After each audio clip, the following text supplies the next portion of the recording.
And without Ashley, I have no full combat person. All right. Man, it's been a while since I got to land on a planet. Anomalous signal away. You know, whenever I play this game and I start doing stuff like this, it makes me want to play No Man's Sky again. And not even for like whatever story thing or whatever objectives you can find. I just want to get on my Xbox, because I played on Xbox, and just roam the galaxy. I kind of want to start a new game. It's also, I know they updated it for underwater exploration. I never played it after that. Close to the transmitter, your comms pick up a recording of a wistful string quartet. You power the system down. Whoever lived here, they haven't been back for some time. The crates are covered with Chohe's chalky dust, and the status lights of the shack indicate its atmosphere ran out long ago. It's a mystery. Ooh, a matriarch writing. While sifting through the pile of debris, you discovered another matriarch writing. It's in bad shape, but most of it's still intact. I think I might have enough now. Ooh, another one. It looks like someone has been living in this place. The small crate held some stale food in one of the matriarch's writings. It's still in fairly good condition, unlike their food. Well, good thing I'm not hungry. And go. Wow, if you want some matriarch writings, come here. It's not clear who owns this container, but you discover one of the writings. Well, I definitely have enough now. Oh, that was Caden. I saw a thing indicating something of interest, and I was like, oh no, just Caden. Sorry, Caden. You're interesting. Sure.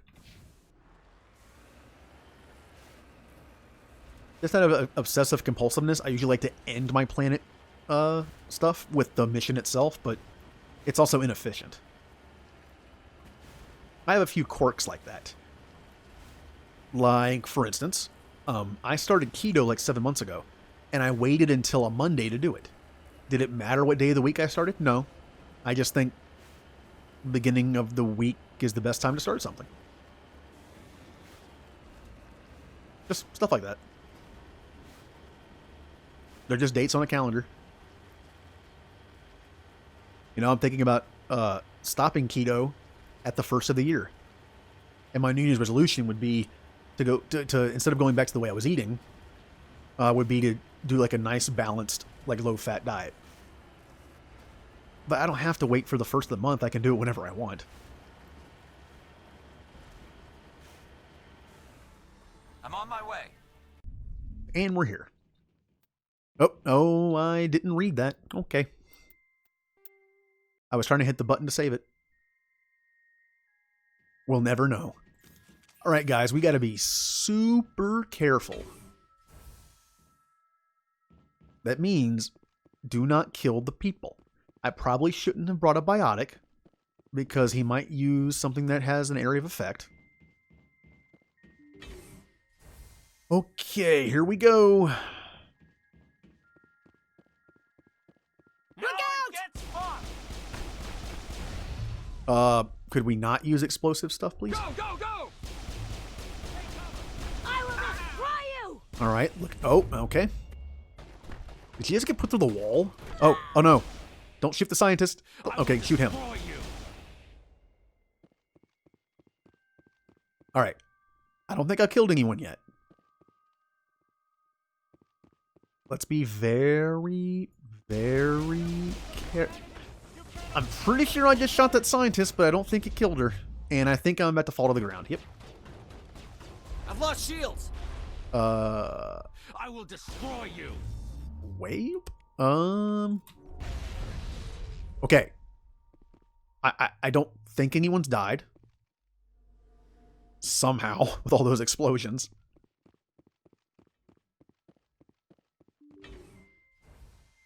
Oh, there's a scientist right behind her. Okay, good. I will destroy you! Oh, well, taking a nap. Ooh, good hit. Oh, whew, okay. See, I brought the best team. Caden would care enough to try, and Garrus is nice and accurate with a sniper rifle. You've cleared the facility. All the civilians are safe, though still chattering to themselves and screaming at the garbage cans. Evolution of humanity, huh? These biotics didn't seem that different from the other scum you dealt with. Oh. That was brutal. Good job, guys. I brought the right team. Rex would have just ran them over. Ooh, item.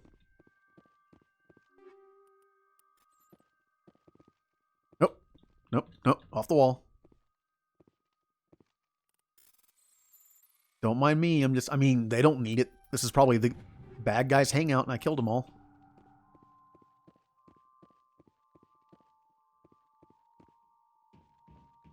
Okay, whoa, calm down. Tungsten rounds, nice.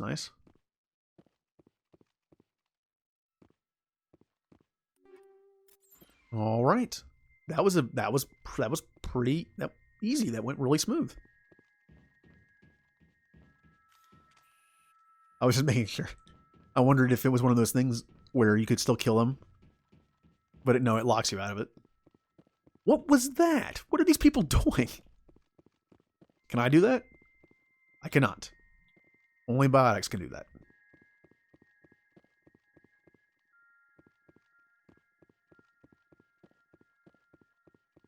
Oh no, that's right, they're not biotics. The people I killed were biotics. These are just scientists.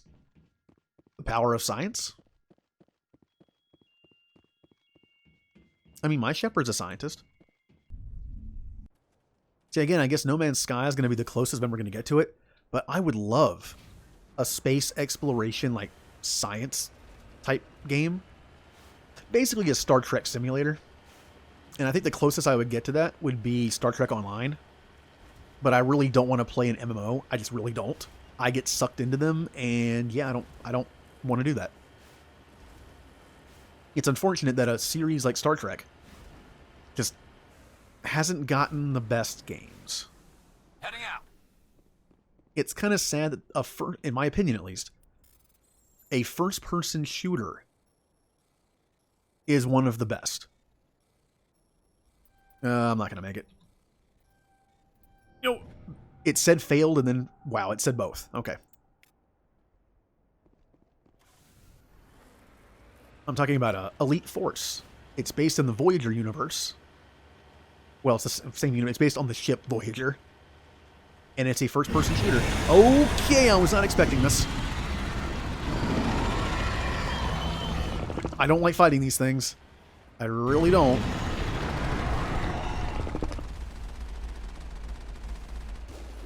Don't you hit me. Oh, I really don't like fighting these things.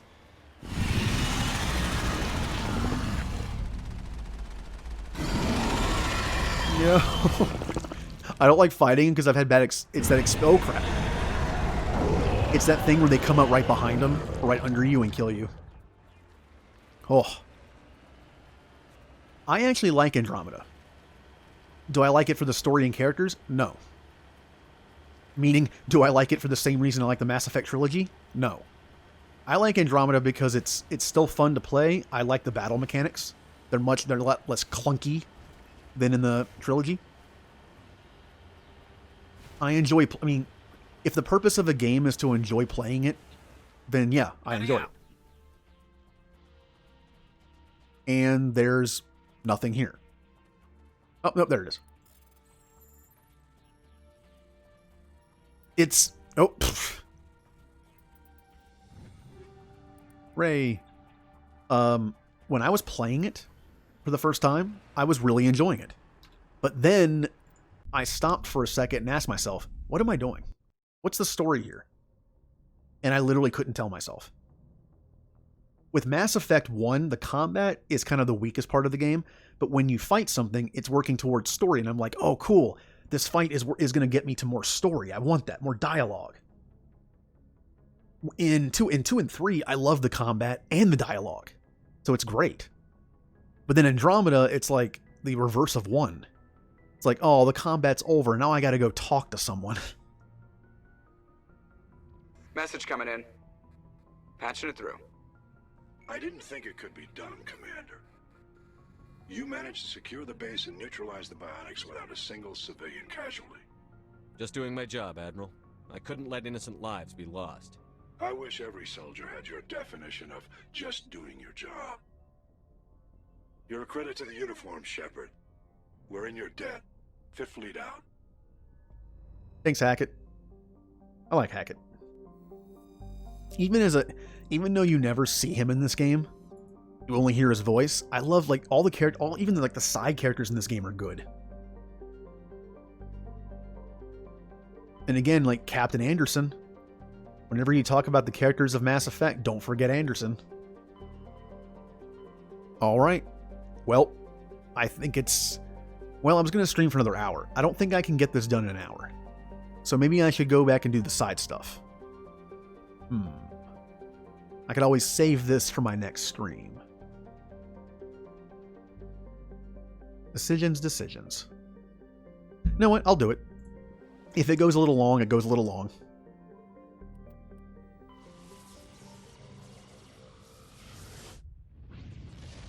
Either I just won't finish it for this stream, or I'll continue it.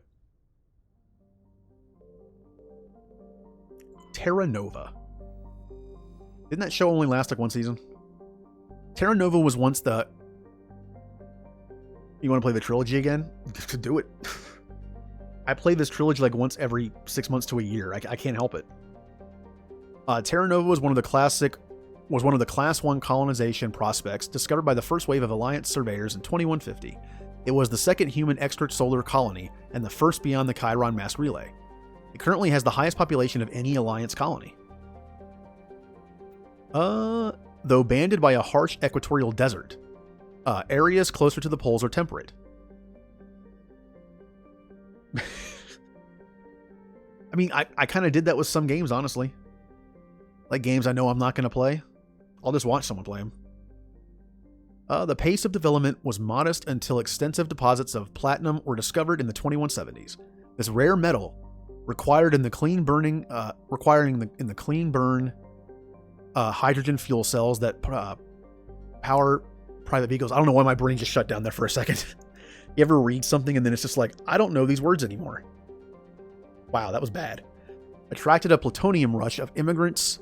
See, platinum. What is... Okay, hold on. I got to reset my brain for a second. Give me a second.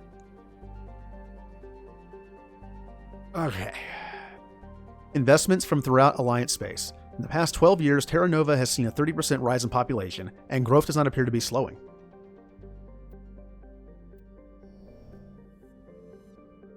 How about Bohr? What a boring name. Bohr is a huge hydrogen-helium gas giant with over 90 moons. Its striking coloration is caused by the light of ionized hydrogen filtering through an upper cloud deck of sodium. The source of the ionization has not yet been confirmed. Oh yeah, so am I. I'm really looking forward to 2 and 3. I'll also be playing on a higher difficulty, and won't suck. Hopefully, I'll be using a keyboard and mouse that's different. You know how long it's been since I played a real shooter with a keyboard and mouse? Unreal Tournament? The source of the ionization has not been confirmed, but Bohr's mass equal to 6 Jupiters, and high temperature suggests it may be small. It might be a small brown dwarf, a large gas giant that gained nearly enough mass to ignite into a small star. Ooh. Though Bohr's deep gravity well makes mining operations difficult, it is the only gas giant in the system. The hydrogen needed for the local fuel cell industry, combined with the ever-present need for helium-3 fusion torch fuel, made it economical to mine. And 2 more planets to look at.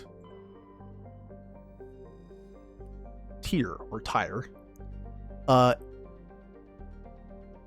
Let's see. It's quite similar to Earth. However, it lies over 4 AU from Asgard and possesses an atmosphere primarily composed of nitrogen and ethane. While a potential target for terraforming, the presence of the shirt sleeves habitable Terra Nova in the same system regulated Tyre to a support role. Interesting way to put that. Nearly 100 corporations, human and alien, have constructed extensive teleoperated mining, refining, and manufacturing facilities across the face of the planet. Combined with the platinum lodes of Terra Nova, the resources that it produced are driving development of the local hydrogen fuel cell industries. The Asgard system now supplies nearly 4% of the galactic market. For whatever reason, my reading skills have plummeted this stream. Loki! Loki is a small terrestrial world with little to recommend it. Alright. One hemisphere is largely covered by an ice cap, and the other by craggy basaltic highlands. The rough, varied terrain suggests an ancient cataclysm caused significant damage to the world. This is seemingly reinforced by its unusually elliptical orbit, which rests 6.5 AU at perigee, wow, pedigree, and 7.1 AU at apogee. Penetrating scans of Loki's ice cap revealed a network of crisscrossing subterranean tunnels. Because some of the tunnels were surprisingly regular in shape and size, early expeditions looked for evidence of excavation. It was concluded they were formed by natural processes. Interesting. The thin atmosphere is mainly composed of krypton and xenon. While it approaches perigee, frozen sulfur trioxides and dioxides can evaporate into clouds on the hemisphere facing Asgard. Huh. Now obviously this has like Norse mythology names. I don't recognize Bor. Weird that I don't remember that one. X-57 is a metallic asteroid originally located at the trailing Lagrange point of the gas giant Bor. With the increased development of Terra Nova, a new orbital port facility was necessary. Due to a shortage of funding, it was decided to mine out X-57 using the recovered resources to finish out the interior for habitation. The asteroid was decelerated from Bor's orbit using fusion torches, allowing it to fall into the orbit of Terra Nova. Recently, communications with the engineering team on X-57 have been lost. The fusion torches have reignited, and the asteroid is accelerating towards Terra Nova. It's actually a pretty cool idea to attach engines to an asteroid and bring it to orbit, mine it out, and then turn it into like a facility. Not a bad idea. Unfortunately, it's now a giant weapon. Who to bring on this? Whoever I bring, I don't think I can switch out my team. No, that's right. I can go back to the ship. Oh, this is a tough choice. Who to bring? Well, this could be very engineering specific. How about Tally?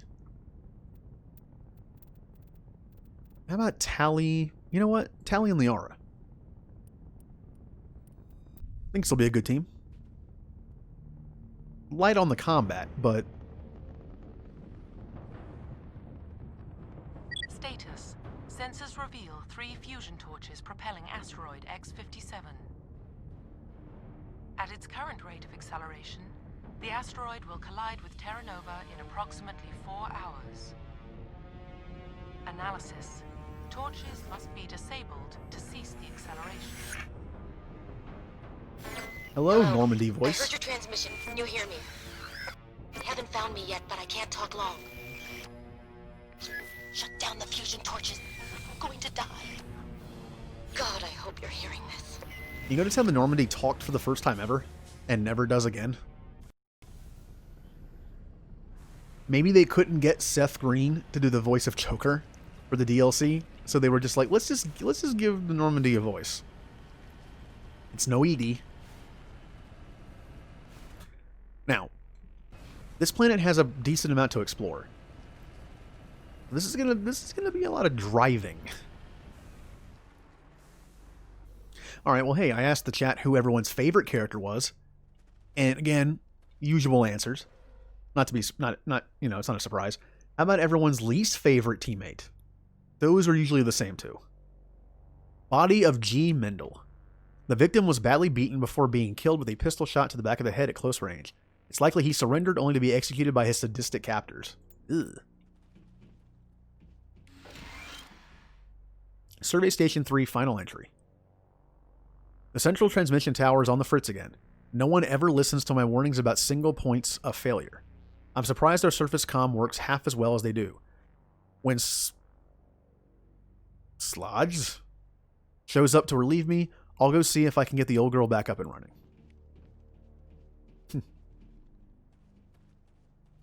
Ooh, stuff. Okay.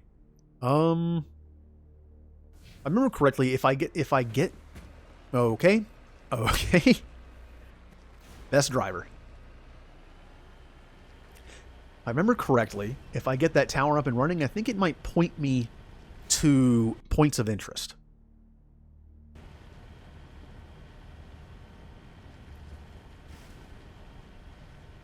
But yeah, I might not get this DLC done this stream, but I'll easily finish it up next stream. Which would be Wednesday for Mass Effect, yeah.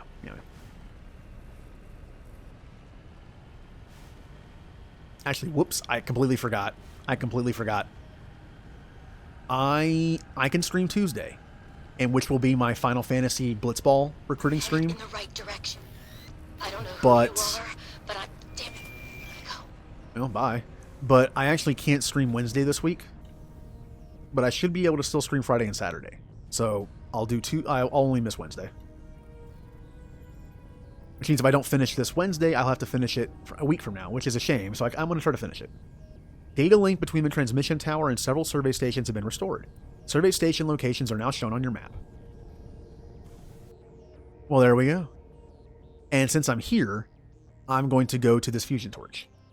And then I'm going to go here, here, here, here. That'll work.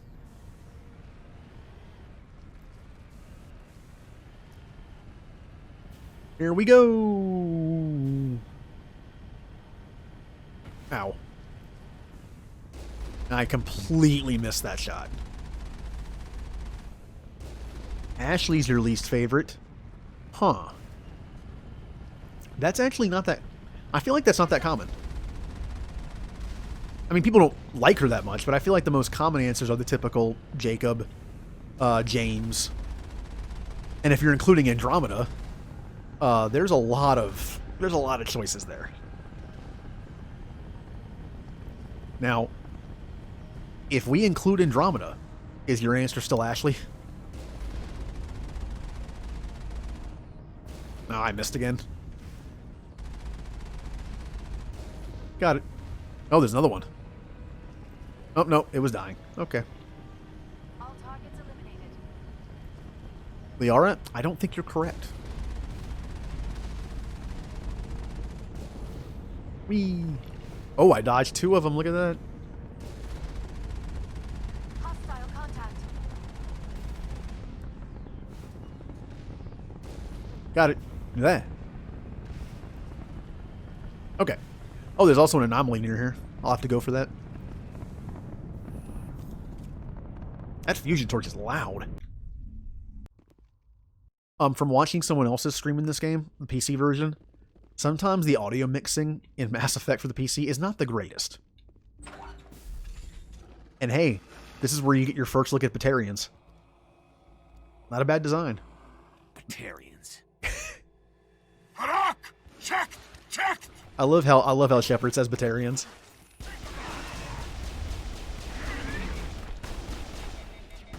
Oh, melee. Oh, well. Release Oh, the Baron! he just made himself a target. Yep.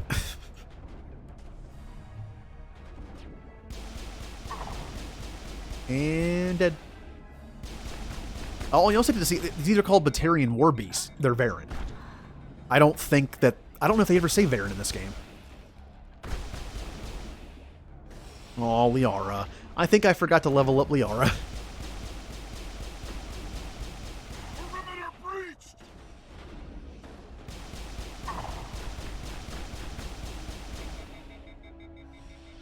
This is why I also like the heat sink, because I have a bad habit of overheating my weapon.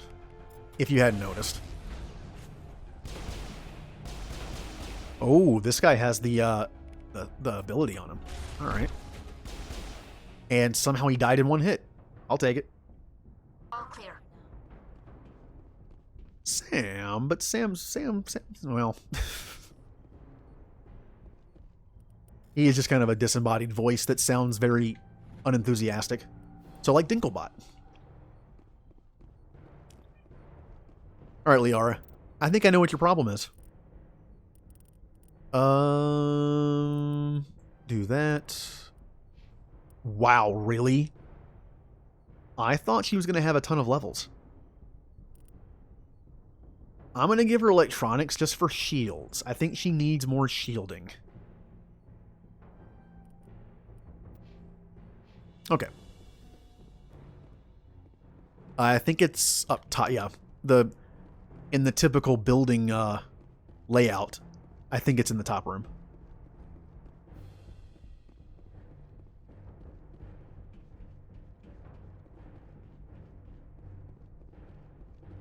You know, as much as I joke about how I don't like certain characters like Jacob and James, I don't know. To me, it's hard to rank the characters in Andromeda. They almost do feel like different writing. It's hard to explain.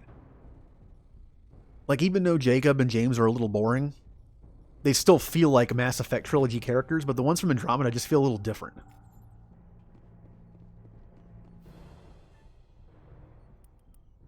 Except for Drac.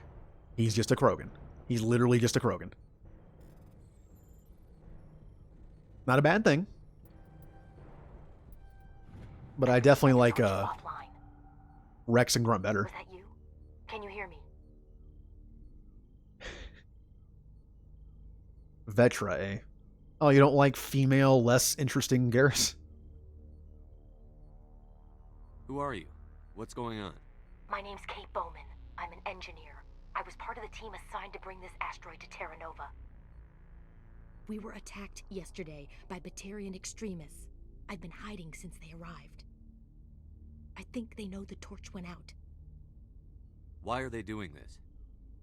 I don't know. But if this asteroid isn't slowed, millions of people on Terra Nova are going to die. If I find out anything, I've gotta go. Good luck. So yes, this DLC, I like. The Pinnacle Station DLC, I don't like. Because it's just the typical arena DLC. But I love the idea of this, like the plot point of like, oh, the Batarians are dropping an asteroid on a human colony. Hey, a human. Hey. All right. Oh God, I didn't mean to. Are you hurt? Honestly, that was kind of Shepard's fault. You see a guy with a gun that looks like a civilian and just go, hey. Takes more than that one shot to bring me down. Sorry. I didn't even realize you were human until... well, guess I'm not much of a soldier. I know you're scared, but I'm here to help. Commander Shepard, with the Alliance. Simon Atwell. I'm the chief engineer on this rock.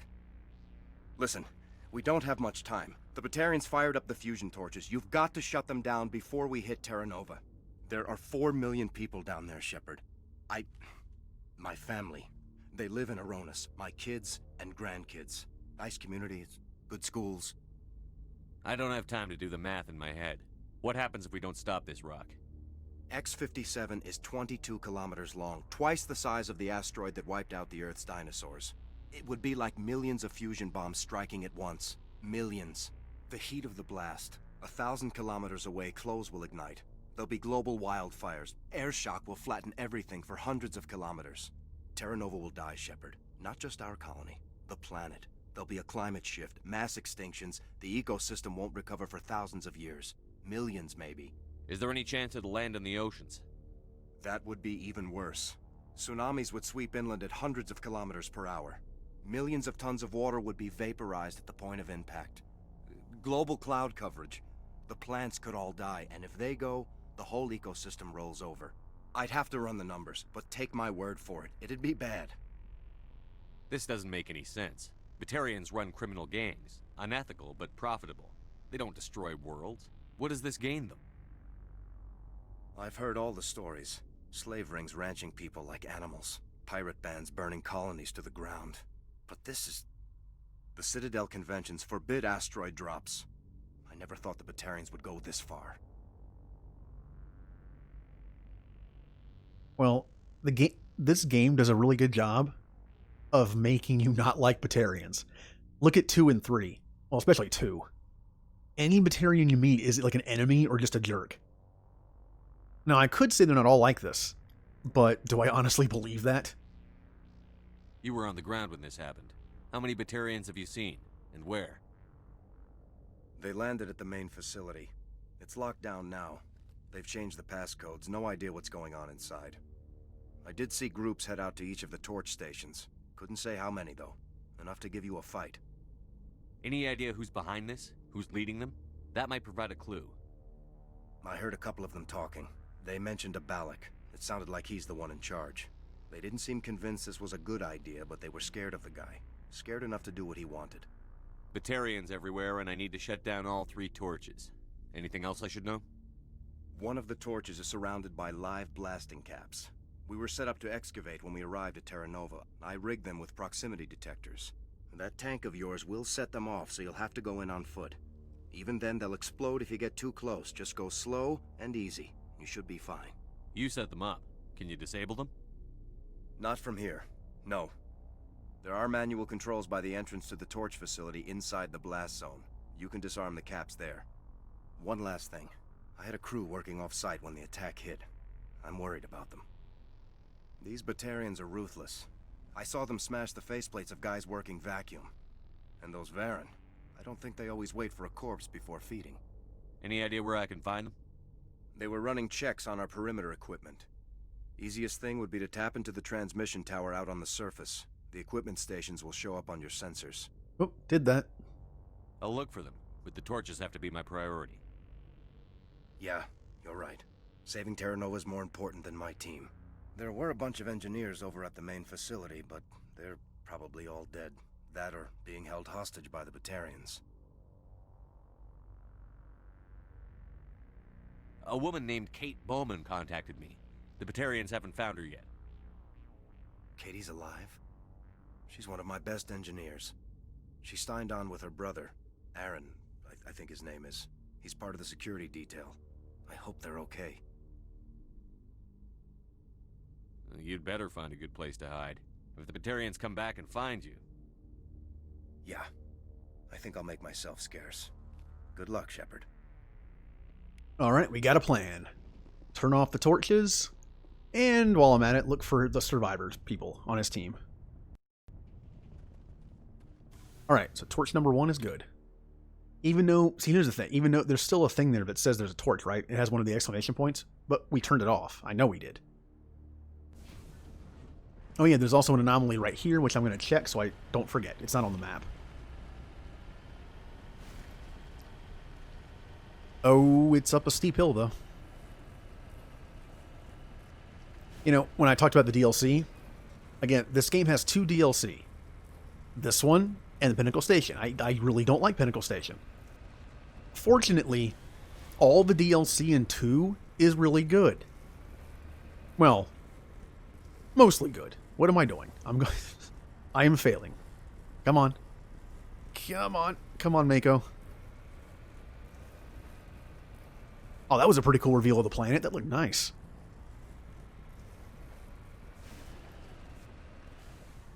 This game loves, like, the lens flary blue, doesn't it? Ooh. The computer is filled with operation logs and personal journals for a small pirate music station operated by X-57 engineers. A pirate music station? It includes scripts for several promotional messages, none of which appear to have been recorded. We got Rockin' This World Since 2182. When Your World Seems Hollow, We Help You Touch the Sky. Okay. Then there's Talk Hard. And Your Last Best Hope for Rock Within 300,000 Kilometers. Oh, good. Oh, it's this music. Do do do do do do do. Do do do do do do do do do. Do, do, do, do, do. Elevator music. That's what I want to listen to. Oh, the elevator music's gone now.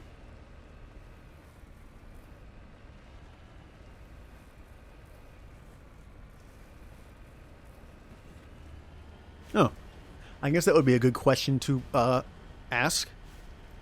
What's your favorite Mass Effect 2 DLC?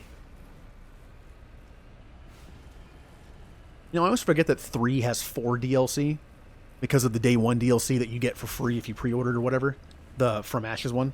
I always forget that one exists because it's like it's so integrated into the game. I don't consider him DLC, really. On my way.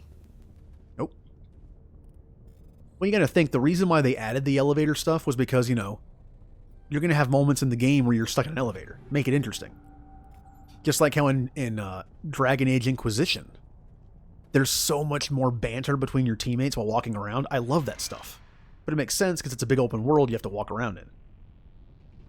Body of Seaheims. Oh, I think Tally's going nuts right now. This body has several burns and shows sign of major concussive trauma. Mercifully, the explosion would have killed her instantly. Oh, she's fine now. Oh, she's going crazy again. Calm down. This is Dr. Himes. They found me, damn Batarians. I can hear them out there prowling around, trying to find a way in. It sounds like they're attaching something to the door. If I don't make it, tell my family I love them. Yeah, I don't think she made it.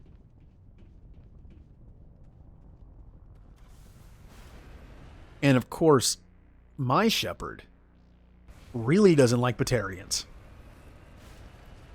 Not only was his homeworld of Mindwar attacked by Batarian slavers and killed his friends and family, but then the Blitz on Elysium was a large group of that was Batarians.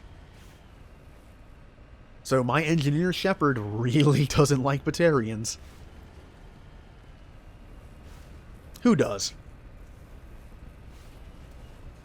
That being said, I would have loved a Batarian teammate. That would have been fun. Yep, Shadow Broker is really good.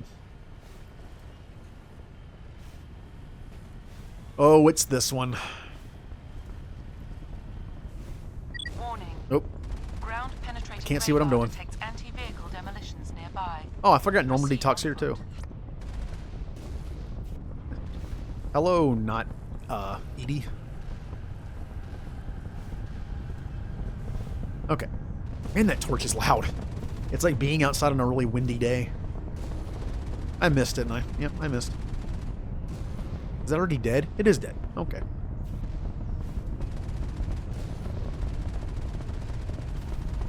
I'm just letting myself get pelted by rockets. Could I kill it, please? Come on. I can do it. I'm almost dead. I'm getting out of the car. Getting all kinds of interference. Damn. Sorry. There's a lot of feedback. See if I can Well, fix this'll it. make it interesting. In the meantime, just keep doing. Nope. You know what? I forgot to save it. Bye.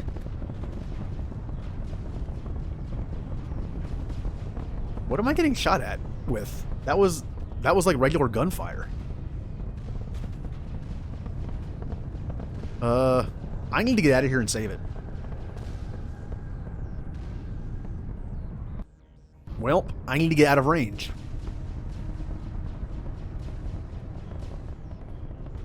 Am I out of range yet?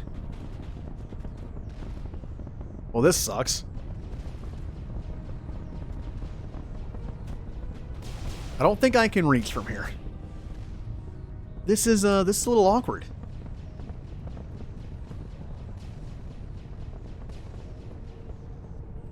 I think I'm out of combat. Yes. Now, is this going to be an awkward place to come back from a save file when I have to walk all the way back to my car? Yes, but at least I saved it. If I remember correctly, the autosaves in this game don't work in this DLC, which means you have to do the whole thing over again if you forgot to save. Engaging target. Alright, heal up. I guess there's regular Batarians over there. Yep, there are. I can see them now. I would love to get in my ship, but I'm afraid to, because it's going to blow up. Tally, don't stand next to the Mako. What happens if the Mako blows up when I'm not in it? I wonder.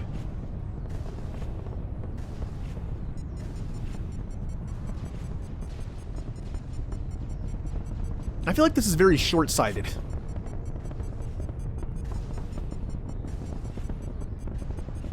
Can I squeeze through here? Nope. No, I can't. How do I kind of forget how to do this properly. How about I go over here? Oh, look, I'm kind of cheating. Now, what the... What, there's one right here?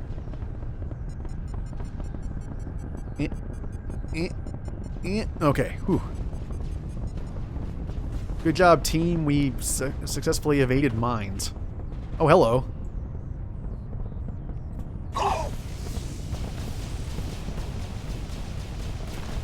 Oh!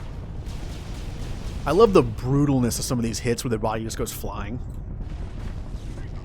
Before surrender. Alright, I can deal with that. I can't really do anything except this.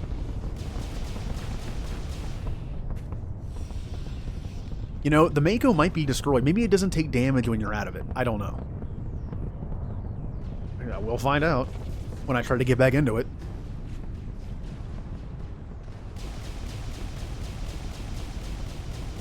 Nope, nope, not... Okay, I took that rocket, I think. Tally. You know, I'm playing on normal, but does it seem like a lot of enemies have that immunity ability on normal?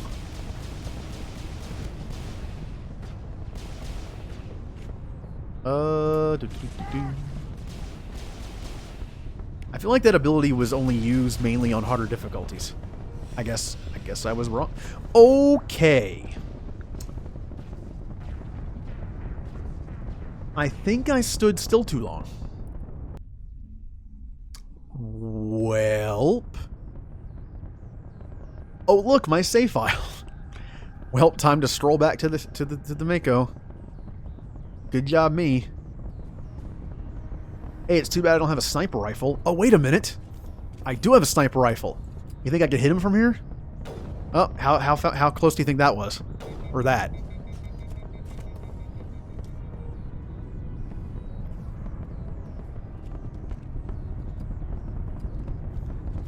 Once again, very windy day on the asteroid.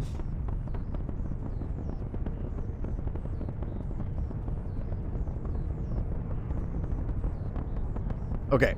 Note to self, don't stand still. I was adjusting my mic a little bit. Don't do that. Why aren't they firing?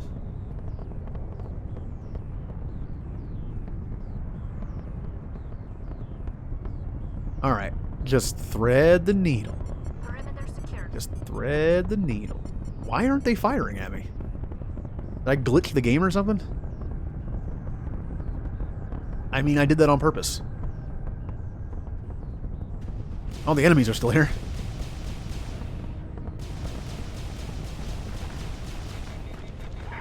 Once again, I really need to stop overheating my weapons.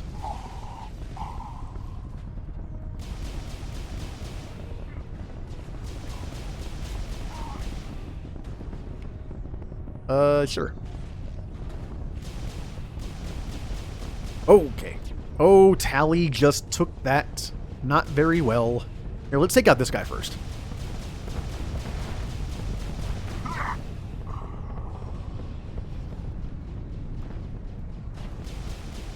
Oh, what's happening?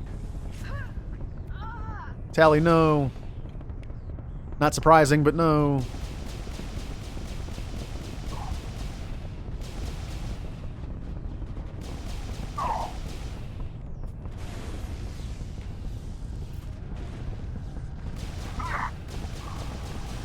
Alright. Mission accomplished. Again. What's happening? Oh, the turrets are now... Okay, well, I need to get out of here. Nope. Just immediately into the red. Oh no. No, get in the building. Okay, I'm safe. I am safe in the building, and I can't save it. I'm not going to be able to save for a while, because there's enemies all over me. One would say enemies are everywhere. And they will destroy me. I guess I better just not die?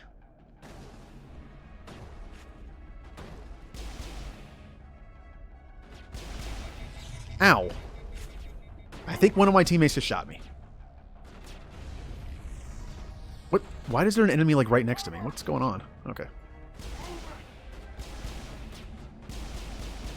I'm probably making a huge mistake, banking on the fact that I'm not going to die.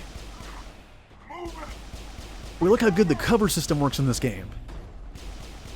It actually does work pretty well. It's just awkward. Especially with the keyboard. What is going on over there? Ooh. Brutally, Yara, but you know what? It's Batarians. I'm fine with it.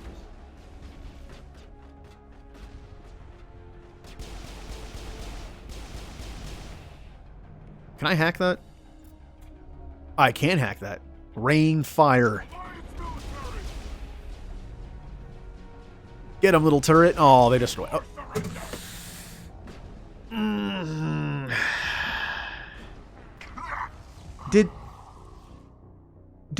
How did that happen? Was there a Batarian guy? Oh, oh, thank you. Apparently the PC version has autosaves in here. The console version did not. Fresh meat. Thank you, game. I love you, game. You are the superior version. I will never say anything different.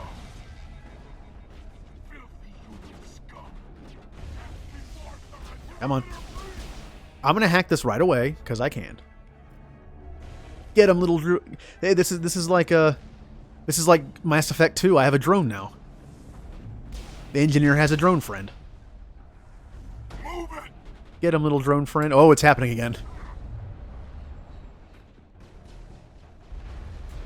Why am I crouched? Get up. My drone friend still alive?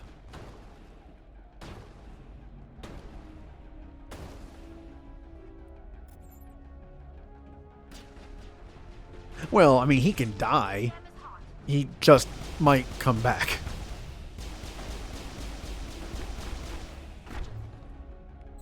I like to joke about how in games, you know, characters have different abilities. Like, I played XCOM games for a while. I'm sure I'm terrible now. But in that, I like to joke that the main character, the commander, has the ability of save scumming. Or, like, basically time travel. See, the idea is you never fail because you can literally see what happens, and if you fail, you can just reload time. So that's why Shepard is special. Why did I just try to melee? What was that? Oh, whew. I'd rather not do close combat with a rocket drone thing. Did they move? Good. Box. What better time to start hacking? Oh, hello, little drones. Oh, look. They're not trying to kill me? Alright, well, they're trying to kill me now. Typical. I make a new friend and they're trying to kill me in 5 seconds. This one's not gonna kill me. That's the last. This one's my friend. Hello, friend. Nope. Doesn't like me either. Fine. I'll wait until Mass Effect 2 and I'll have a permanent drone friend. Alright. Torch number 2 is about to be down. Are Good. you there? You've got to hurry. You've really pissed them off. Their leader's setting charges everywhere. I think he's going to blow this whole facility. Get away from there. Don't shoot, please! No!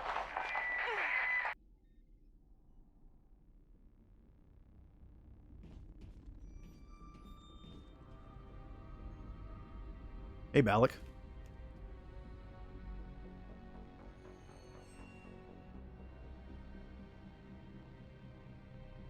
Who's shutting down the torches? I won't ask you again. Oh, that's gotta suck. But let's be honest, he was probably going to kill them all anyway.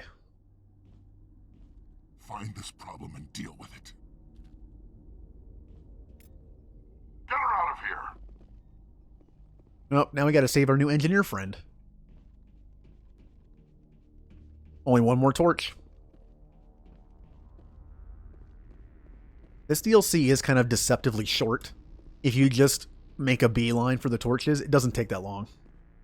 Actually, honestly, even just going across the entire planet and finding stuff still doesn't take that long. But how much was this DLC when it came out? Was it only like $5? It's kind of funny. You can tell the difference when they met it with EA. This DLC is only $5. I'm pretty sure. But then after EA got a hold of them, it was like $15, $20.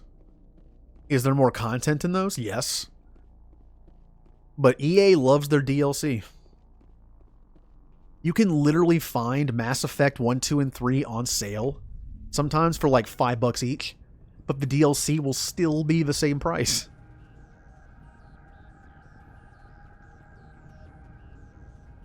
I had to rebuy the DLC for 2 and 3 to prepare for streaming it. Luckily on the PC version, they bundled it. But it was still stupid. Like, Mass Effect 3 actually cost less than the DLC did. Look at my poor ship. Are they firing rockets again? No. Okay. Oh, man, my ship isn't... I kept calling my ship. It's my tank. It's not a ship. It's a land ship. Perfect. Back up and running. I'm going to go to that first. Even though it goes past the torch, I don't want to activate that just yet. And now I can take out the turrets. That was terrible. Engaging target. Well, what about Mass Effect 2? That wasn't ruined yet. That was like before the EA ruining. Negative contact, Shepard. And what about like little Dragon Age 2 and Inquisition? I like those. They're fine. Mass Effect 3, besides the ending, was good. I feel like it just got worse over time. Like at first it was okay, and then it just kind of went, you know. I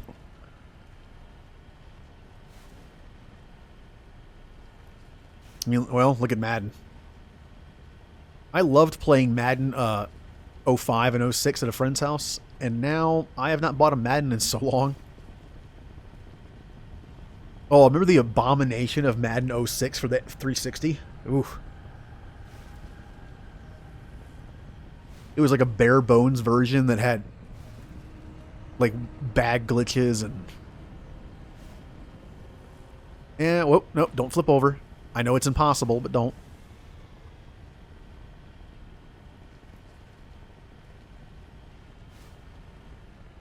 It is amazing that after all the bad choices and things that happen with EA, that they're still around and still successful.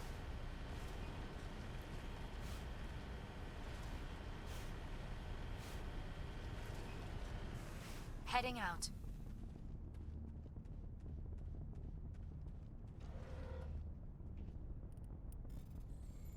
Hard decryption, eh? Ooh, this one, yeah, well, yeah, it is. Not gonna make it. Not gonna make. Okay, ooh, that was close. Logged by Chief Surveyor R. Montoya. Communications are down and there are non-corporate dropships landing near the main facility. There were flashes of light over the horizon. I can't be certain, but I guess heavy arms fire. As per emergency protocol, I'm arming the defense drones. I'm not waiting for my pickup. I'm going to investigate. Oh, okay. Apparently the drones don't like me. Oh, you're way up there.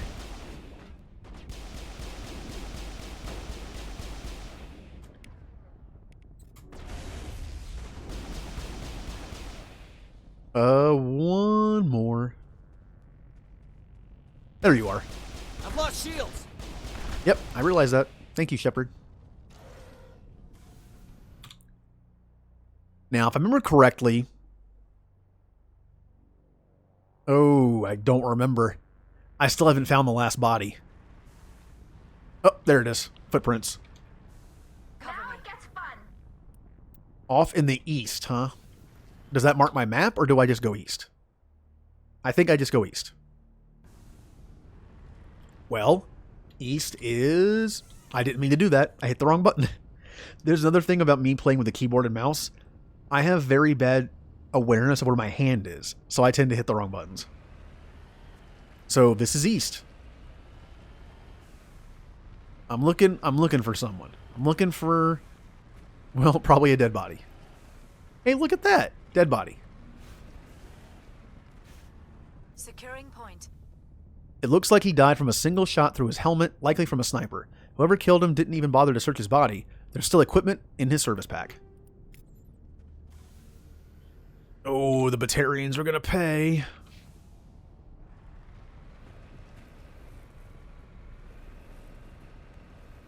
Don't know why I'm trying to go up the mountain when I can just go this way. Hey, straight line. And there's the last fusion torch. This is going by pretty quick. More turrets. Dude, these turrets are dangerous. They fire a lot faster than the other ones do.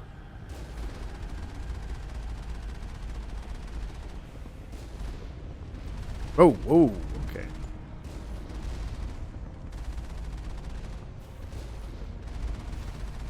Get the turret, please. Oh, you're not dead. I thought you were dead. Oh, that one's really far away. And go. Yep. Well, that one got me. The Mako is not very agile. Oh, no, you get back here. Perimeter clear. Put that down. There we go. Whee!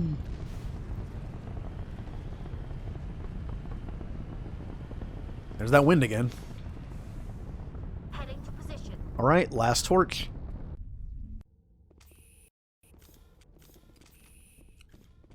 And it auto-saved. This place has a very blue tint to it, doesn't it? Oh, dude, biotics are so much fun in this game. Stuff just going everywhere. I think the physics are a little underappreciated in Mass Effect. Really.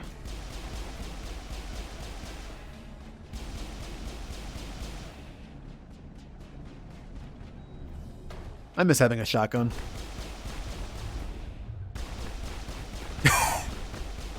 Once again, I like the physics in this game. Oh, get him. I kind of feel sorry for the Baron. He hit his... I think he just hit his head on the ceiling and went, ugh. When I think of the lighting in Mass Effect 1, I always think of the blue and red. Like when I saw that first video of gameplay footage of him talking to a Solarian. Back then it was Neanderthal Shepard. And just that lighting. That blue and red lighting.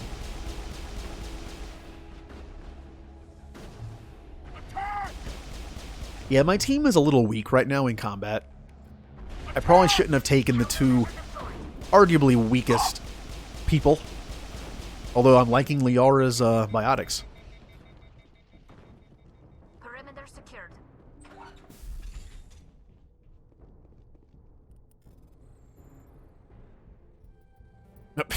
That was kind of stupid.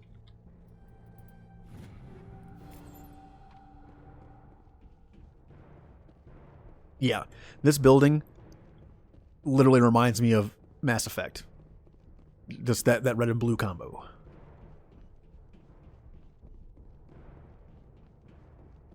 I should watch those videos again.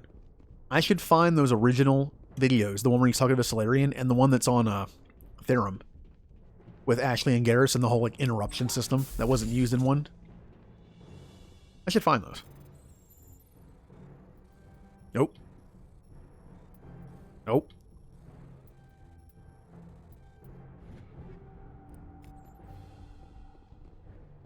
Alright, last one. We're gonna save Terra Nova. The planet, not the show. Show's gone.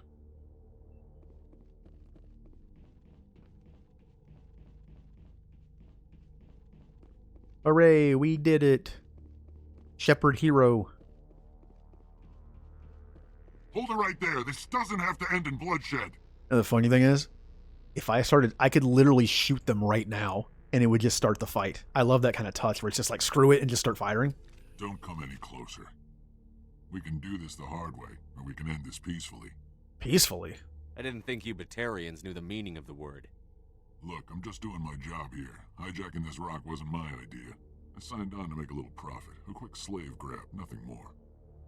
This isn't just a slave grab anymore. Millions of people are gonna die. Don't you think I know that? I'm just following orders here. If it were up to me, we'd have already left. Well, it's not too late. You can still leave. I don't think so. Bollock would skin me alive and sell my hide out of spite. Crazy bastard. This whole mission's gone to hell and I'm gonna pay for it. Oh, you know what? I know they do. But again, this is my nice shepherd.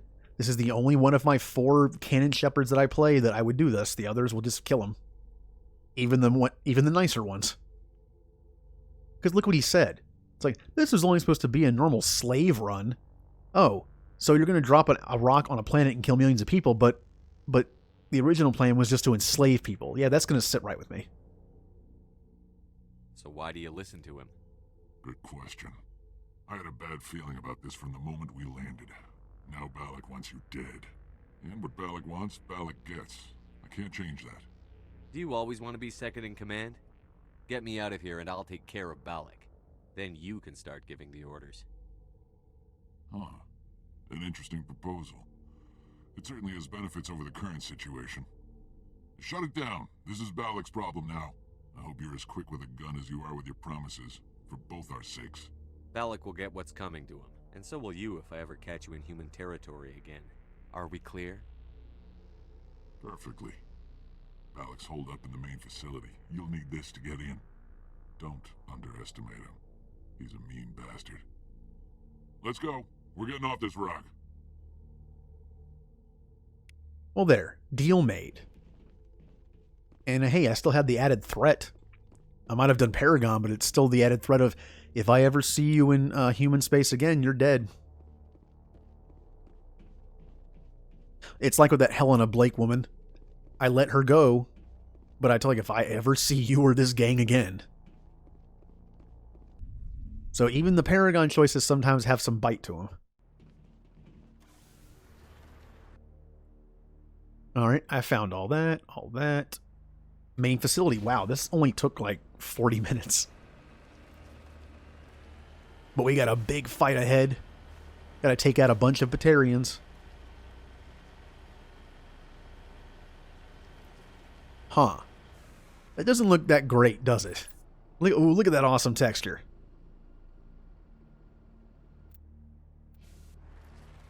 No, that's not what my Shepherd does. Look, I've said my Shepherd, this Shepherd, Engineer Shepherd, is literally just like Picard. He fights when he has to, but he likes diplomacy and science and tech. That's what Picard would have done. That's what I ask. How do I make a decision? What would Picard do?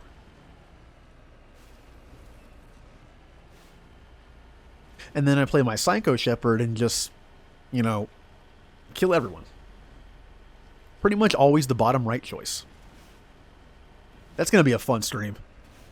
I'm only on my first playthrough streaming of Mass Effect 1. I'm already looking forward to the Renegade playthrough. And the randomizer playthrough. That's going to be fun.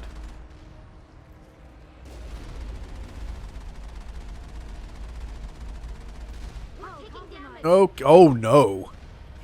Get out. Hide. Or don't hide.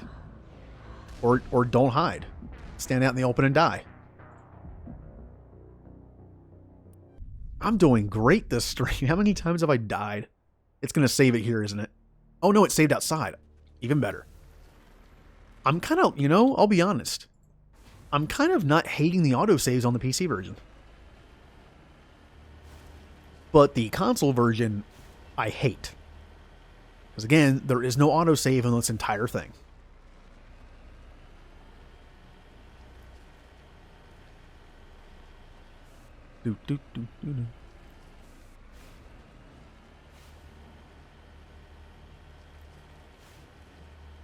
But going back to that, look, everyone deserves a second chance.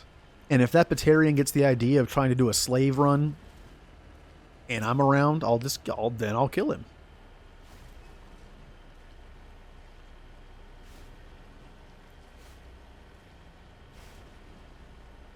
Okay. Yeah, these rocket things are much more deadly than the other ones are in the game. Because they fire so fast.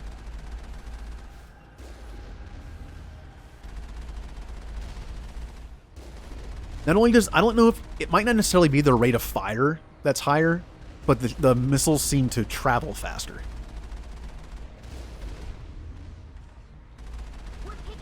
Okay, one more hit and I think I'm dead. What? Did it seriously just hit me in midair?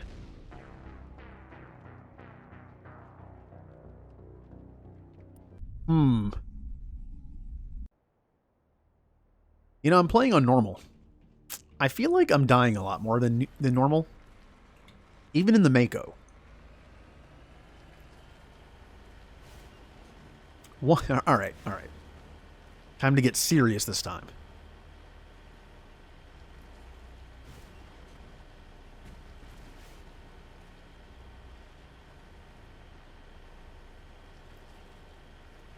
Now, this game is modded, but I guess that kind of stuff wasn't, so. Even unmodded, this game doesn't look that bad for how old it is, even on the Xbox version. It might look a little blurry, because you pretty much in that game have to leave the motion blur on, or else it looks worse. PC version looks great, so I can take it off. Okay. Am I able to snipe these things from a distance?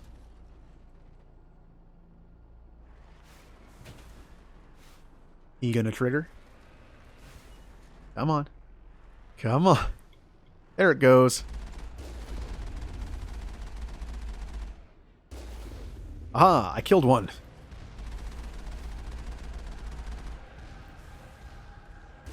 That was terrible.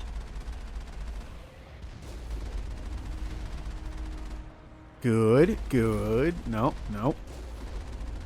Okay. I'm doing better.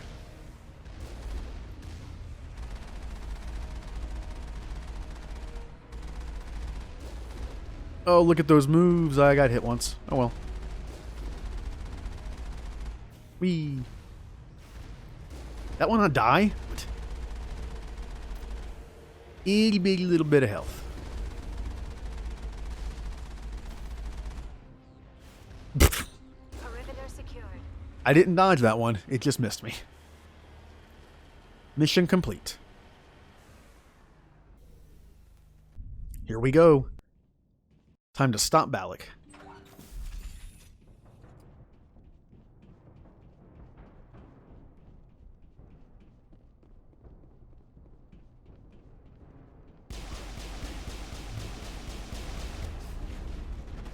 Well, one down, probably like 30 to go. Yeah.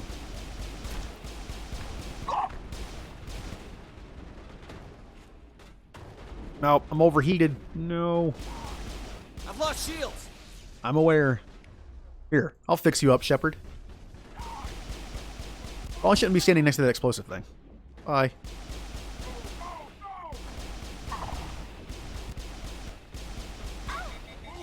Oh, they got me. Oh, what just happened to me? What did they just do to me? Oh, all my abilities are on cooldown. I've lost shields. Okay. No. No, I don't want you to sabotage the floor.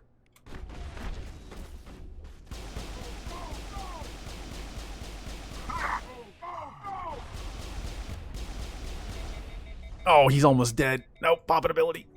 Yeah. Oh, God, they are everywhere right now. And well, bye. Oh, that was so cold-blooded. Tally just shot him point blank while he was lying on the ground. Okay. I'm going to let him come to me. Oh, hello. Oh, here we go. Tally, turn around. Here they come.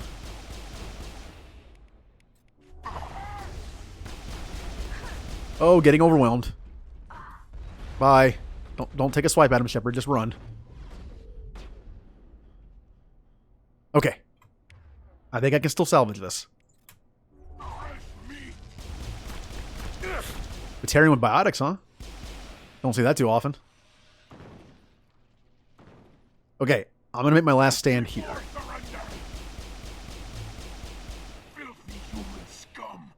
Filthy human scum, huh? Yeah, I'll deal with you. Aha! My trump card. They're probably already gonna die again, but that's okay. What the? Oh no. Teammates? Teammates, please help. I've lost shields. Die, human. I said, there you go. Oh, Tally's dead again. Oh, there's so many enemies. Oh, hey, Liara. At least you're still alive. But he was switching weapons and I murdered him. Oh, a drone, eh? Oh, look at that.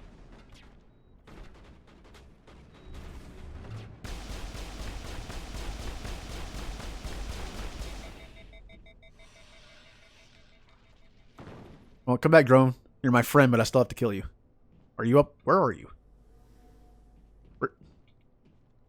It says it's right here. Oh, there it is.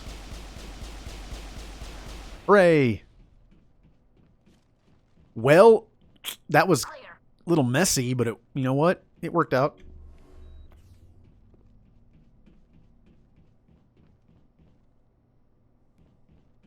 Die, human. I always felt bad killing that guy. You humans.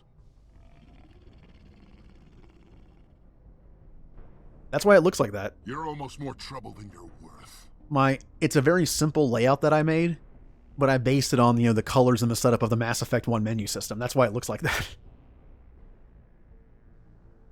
Okay, I always feel bad about killing that Batarian, because look how he stutters. He's just like, he isn't sure of himself, I kind of wish I could not kill him. I feel bad. Not that bad, though, so. Let the hostages go, and maybe you'll live long enough to explain yourself to the Council. I don't answer to the Council. Or to you. I'm leaving this asteroid. If you try to stop me, I'll detonate these charges, and your helper and her friends are all going to die. I can't just let you go, Balak. Not after what happened here. This is nothing. You humans have done far worse to the Batarians. We've been forced into exile, forced to survive on what we can scrounge up. It's been like that for decades. Well, hey, sometimes being feared is better than being respected. And I did just kill a room full of them, so. Why take it out on these people? They didn't do anything to you or the Batarians. Didn't do anything. Aside from colonizing a world that could have been ours. Aside from using resources that should have been ours. We were left to defend ourselves. But the humans were stronger than us. We knew that. The Council knew that. But it didn't matter. It was you. You and your kind are the only reason we're in this position. What's your point? Hey.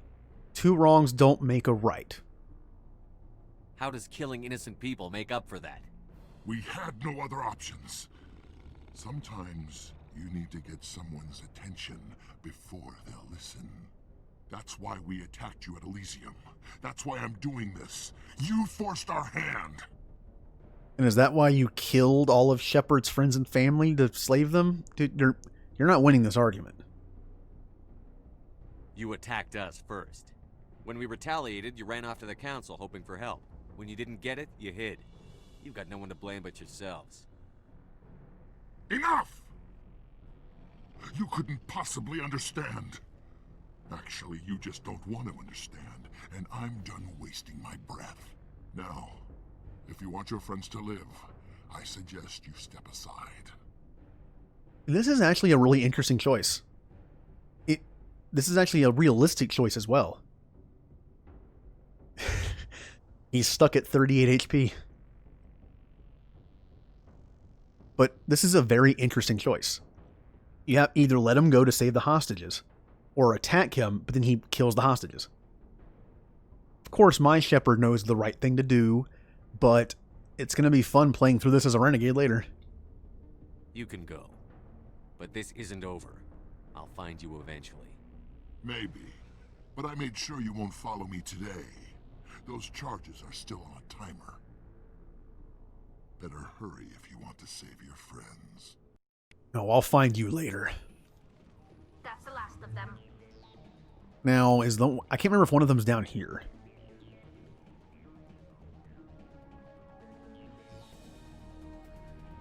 Yep, it's down there. Alright guys, teammates, I really need you to deal with the enemies while I deal with this. This is kind of important. Alright, that's one down. You know what? I could use another teammate. There you go. Oh, I just got hit a lot. It says I think it's above me. Crap. I might have to fight. I'm trying to rush this, but I'm getting kind of beat up here.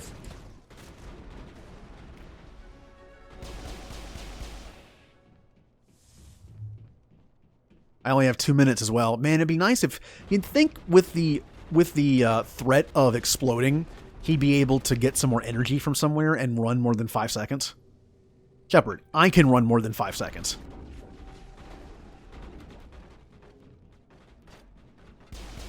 And you know what? I'm going to hack you again.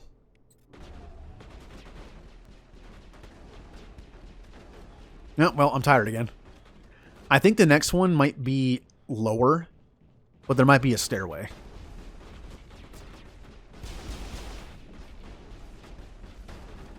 It's right... Oh, no, it's up here. Cool. Well, there we go. I'm going to save the day with 1.5 minutes to spare. All demolition charges have been deactivated. Release the scientist from the prison cell in the lower level office. He left.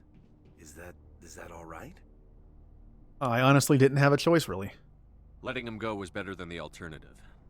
I thought you were going to stay someplace safe. There might have been something I could have done to help. I thought I should be here. I know this asteroid better than anyone. You did it. Another hour in our course would have been irreversible. I ran the numbers, Shepard. X-57 would have struck near the capital city, the most densely populated region. But that's weird. not going to happen, thanks to you. Is Katie in here? Is she all right? Is her team? Look, while that is true, Silver, Shepard is still an Alliance Marine.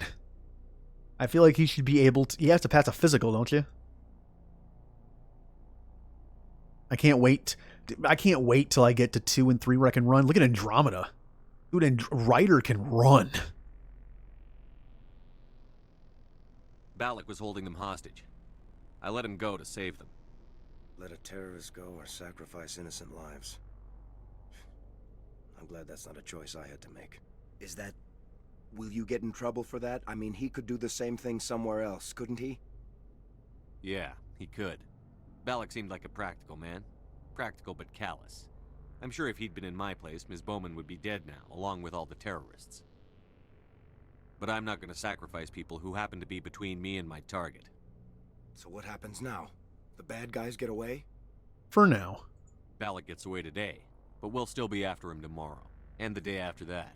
Me, my crew, and every other crew in the Alliance. He'll run and he'll hide, but eventually he'll slip up and we'll get him. Bad guys never get away, Simon. Not unless the good guys give up.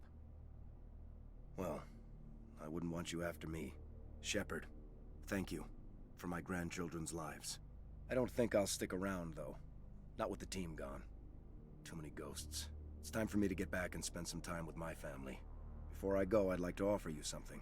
Maybe you'll have more use for it than I will. As lead engineer, I get some quality items. Take your pick. You've earned it. I can't stop looking at his pixelated mustache.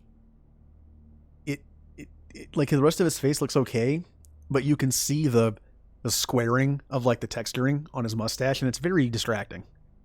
How much, man? I'm an engineer. I would love his Omni tool. I know it's a lot to ask, but that Omni tool of yours, I could really use something like that. Shepard, I think I mentioned that you saved my kids and grandkids. What's an Omni tool compared to that? You take it, with my blessing. I hope you get good use out of it. One more thing. You asked me to look into your missing engineers? Have you found them? Yeah, unfortunately. Yes, all of them. Their bodies, anyway. Oh. I see. Well then, I guess it's better than not knowing. Take care of yourself. Be well, Shepard. We owe you. Oh, I'm equipping that thing right now. Wow. That's really good. Hey, that's what you get for being the hero. You get stuff.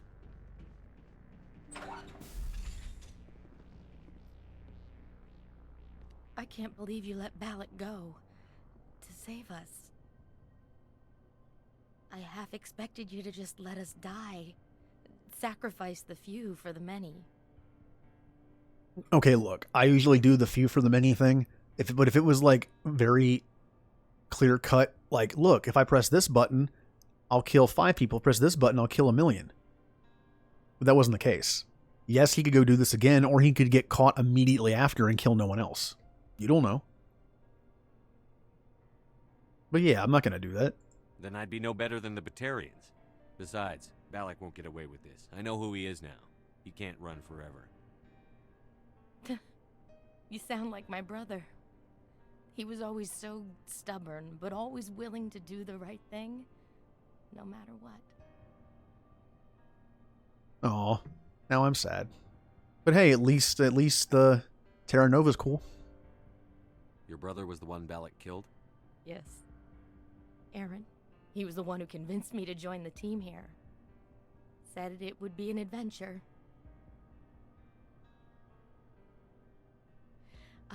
I don't mean to sound ungrateful, but I should see to Aaron. Sure. I understand. You've been through enough today. I'll get out of your way. Thank you.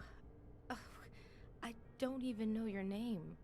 Commander Shepard, with Special Tactics and Reconnaissance. Thank you, Commander Shepard. You're not exactly what I expected, but thank you. Oh, I can ask her. Wow. Hey, Batarians just tried to take out, like, your home and killed your brother. What's your opinion on the Batarians? What can you tell me about the Batarians? What were they hoping to achieve with all this? I don't even think they knew. When they first arrived, they were talking about getting us back to their ship. They wanted to sell us as slaves. When Balak showed up, everything changed. It was his idea to redirect the asteroid. Said it was the will of the Batarian Rebellion, whatever that is. They followed him quickly enough, but I don't know. I don't think they're all as fanatical as he was. Fair enough, but after playing through the game several times, it's really hard to like the Batarians. Do you ever meet a Batarian who doesn't want to kill you or is a jerk? I'm trying to think of one. Even the guy that Arya has, like her second in command Batarian, he's somewhat nice to you, but he's still Arya's henchman. He's still a pretty kind of a bad guy. He's a pirate and who knows what else. That was a brave thing you did, Kate. Contacting me on the radio, risking your life. Stubborn and determined runs in the family. My father was in the Alliance back on Earth. I think he was disappointed none of his kids signed up, but he'd be proud of Aaron. Sorry. How did the asteroid get all the way over here? Why wasn't someone alerted sooner? The asteroid was scheduled to arrive in a day or two. Balak just sped it up. This rock is full of valuable minerals, but it was too far from Terra Nova to be profitable, so We attached some fusion rockets to it and drove it back. It was all going smoothly until... We'll get everything back to normal soon enough. Almost everything. You've been through a lot. I'll get out of your way. So long, Kate. I appreciate that, Commander. Goodbye. He didn't say it. Even the prompt literally said, I should go. But he said something different. Shepard's trademark catchphrase. I should go. Thank you so much. I thought we were all dead. Now, I'll be honest with you. The first time I ever did this DLC, I got lost in here. I couldn't figure out how to get out. I still might not remember this properly. I think it's over here. Hey, Ninja. I should go. I should go. Do I really sound like that? Oh, that makes me just... Like, I'm looking forward to Mass Effect 2 and 3 even more by playing this game and everything that happens that I know happens in 2 and 3. I really want to get to 2 and 3. I'm actually pretty close. I have Pharos left. I have some side stuff left that unlocks from doing Pharos and Nevaria. And then I just have the end game. So I'm actually pretty close.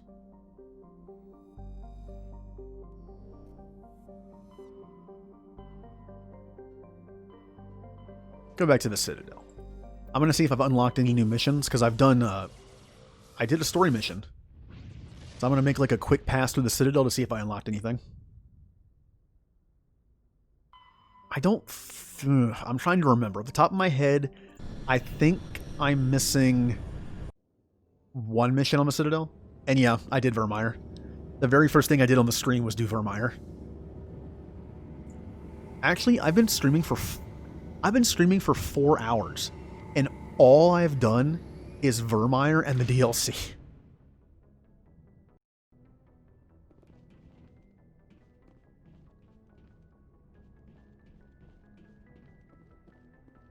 Yeah, so unfortunately, Ashley is gone.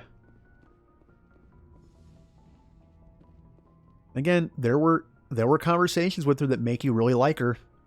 And then she immediately goes to somewhere you don't want to hear about. And it's just like, all right, I mean, I guess I'm neutral towards you now. Who wants to stretch their legs on the Citadel? Who haven't I had in an elevator together? You know what? Kaden and Rex. I think conversations would be interesting between these two. Logged. The commanding officer is ashore. Exo Presley has the deck. Why did I stop moving? That was weird. You know, the weird thing is, when I first started playing this game, I liked Ashley a lot more than Kaden. I only saved Kaden once. But, again, over the years, I like Kaden better now. You guys gonna talk? Alliance officials have raided a dangerous cult controlled by a former Alliance officer, Major Kyle.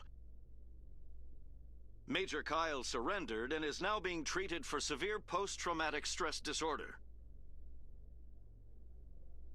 Okay. Well, that's aw.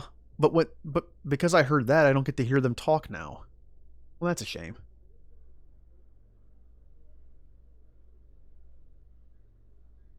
I'm trying to think of the missions that pop up on the Citadel after you do a certain number of missions. I can only think of one that might have popped up. I'll see if it's there.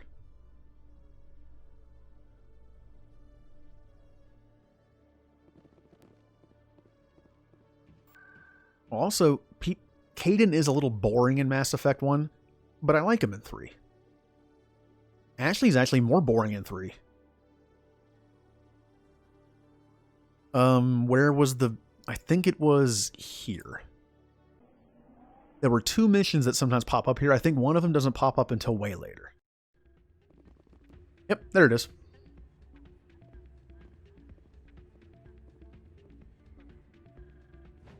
Oh.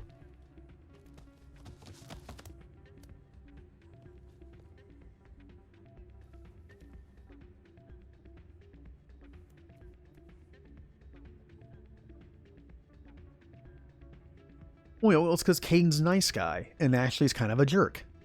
But the thing is, I mostly play Paragon, saving Caden was kind of redundant. It was like good cop, good cop. I save Ashley normally with my Paragon because it's good cop, bad cop.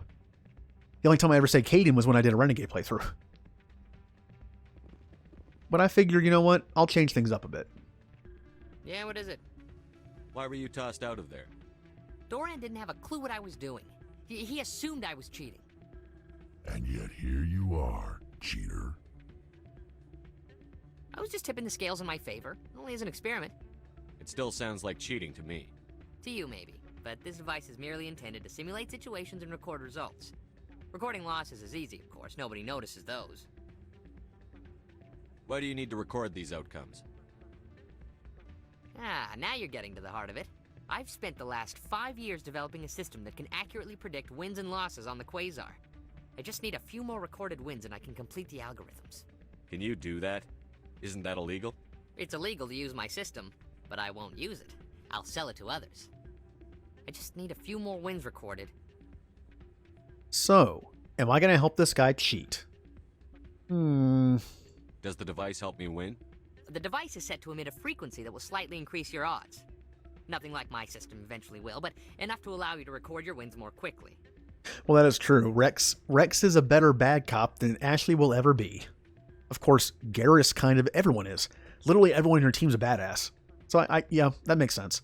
So now I'm the good cop, and Caden's like the even nicer cop, and then I still have the other guys. What's in this for me? Keep your winnings. That should be payment enough, I think. No, I'm not going to help him cheat. I think I'll take my chances the old-fashioned way. Suit yourself. Well, I have some calculations to do. Goodbye. Ah, change your mind? You gonna help me record those wins? Of course, from a gameplay perspective, I know what to do here, and I'm going to do it. Can you do that? All right. It's illegal to use my I know system. I said no, but just for a few fun. more wins recorded. It's the thing. You would think this would be like a Renegade option, like, oh yeah, I'll help you cheat. But then there's a way to like Paragon kind of do it. I'll help you out. Huh. I suppose I could let you try it. Here you go. When you've recorded enough wins, it'll let you know. Of course, if you get caught with the device, well, you saw what happened to me. Well, off you go. That data won't collect itself. It'd be funny if I got it and I had an option to just drop it on the ground and stomp on it. That's not what I heard. And what did you hear exactly? Well, you know, I could turn it in and say, hey, this guy was cheating. But I could get some winnings first. Nah, that'd be dishonest. Plus, I have a ton of money anyway. Hey, Doran. Hello again. Can I help you? I've got something you might be interested in. Let me see that. You got that from Shells, didn't you? I saw him using it earlier. Tossed him out on his ass for it, too. Thanks for bringing this to me. Cheaters shouldn't prosper. I agree with you on that. Thanks again. Take a few shots at the Quasar. On the house. I should be going. Enjoy your time here at Flux. Except that doesn't happen. Look, I like Doran.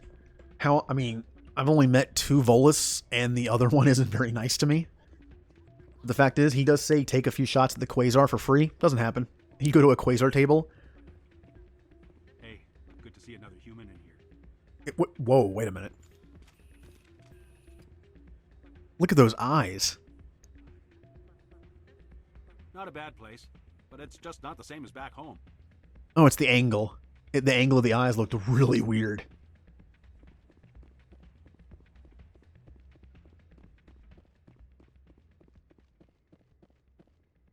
I don't think there's any more missions in here to do. I don't think I can unlock anything else. Wait, why is there a thing here? Oh, I forgot to talk to him and tell him what I did. Whoops. Ooh. Character arc? I don't know. I honestly, I like how all the characters come out from one. Like, Tally goes from being like a 15-year-old on a pilgrimage to being an admiral at one point. You know, later, Garrus goes from being just a run-of-the-mill CSEC officer to being hugely respected by Veturians. Rex goes from being a mercenary to the leader of his people. Everyone has just awesome story art. Look at Liara. They all do. I guess by that logic, I should say Rex. Because he goes from being a mercenary who gave up on his people to being the leader of his people. So, did you record 5 wins with the device yet? Not necessarily. Actually, I gave your device to Doran. But that was years of work. What am I gonna do now? Get a job. You're no help at all. This is absolutely the worst day of my life. Ooh, that was harsh. Yeah, I think that's all I can do here. The only other mission I can remember on the Citadel I haven't done yet, I can't do until I'm stuck here later. So, back to the ship. By the way, I was actually going to end the stream like 10 minutes ago. Because I've been streaming for 4 hours, but you know what? I'm going to go longer. Since I can't stream on Wednesday next week, which I'd be streaming Mass Effect, I'll go a little longer today. And probably next Saturday. Presidium technicians are struggling to understand why a computer system catastrophically overloaded recently. Technicians are reportedly unsure of what caused the malfunction, or even what the system was originally designed to do. CSEC is investigating the possible vandalism or misuse of public property. Yeah, that was the AI that tried to blow me up. Took care of him.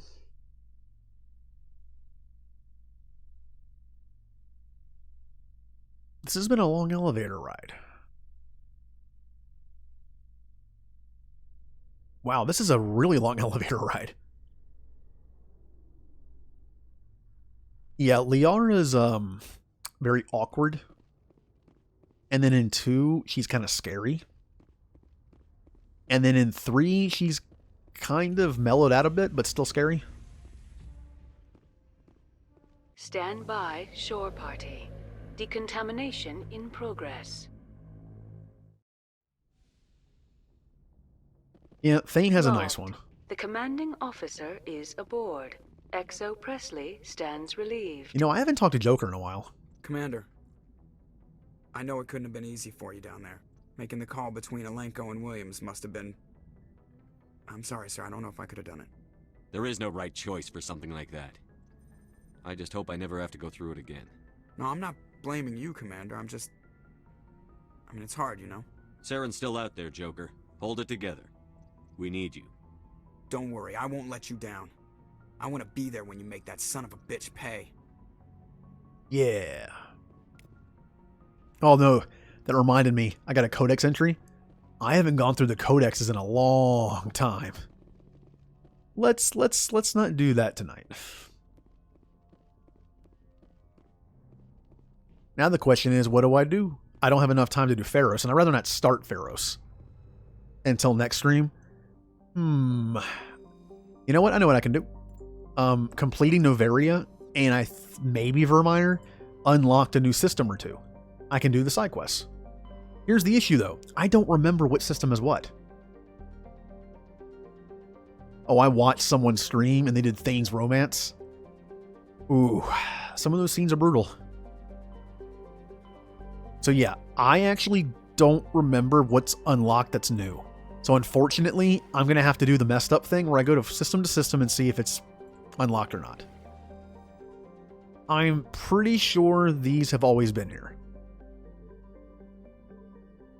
Oh, this is going to be bad, isn't it? This is like the worst part of the game for me because I like to do the side quests first. I never remember what systems I've been to. Now, I'm about 75% sure that instead of unlocking new clusters in the system, when you complete main missions, you actually unlock new systems. So technically, I should look for new systems, not new clusters. Do any of these sound familiar? Oh, it's come down to this. Well, Gunther kind of sounds a little familiar.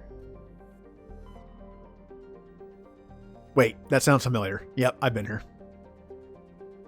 I think. Ah, crap. I have to land just to make sure. Nope, get out of here. Yes, I am fairly sure that it unlocks new systems, not new clusters, in systems. So I should be safe to just look for the new systems.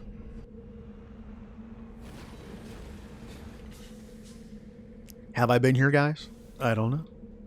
Yes, I've been here.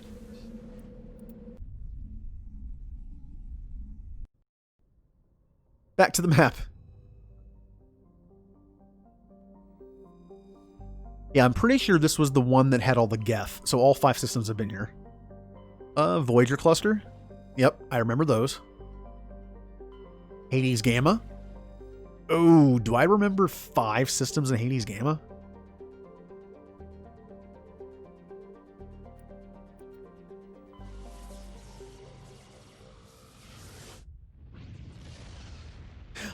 Huh, I honestly think it might just unlock one system.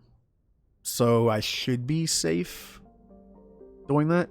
Do any of these sound familiar? Let's see. How about Mingato? Or Maidla?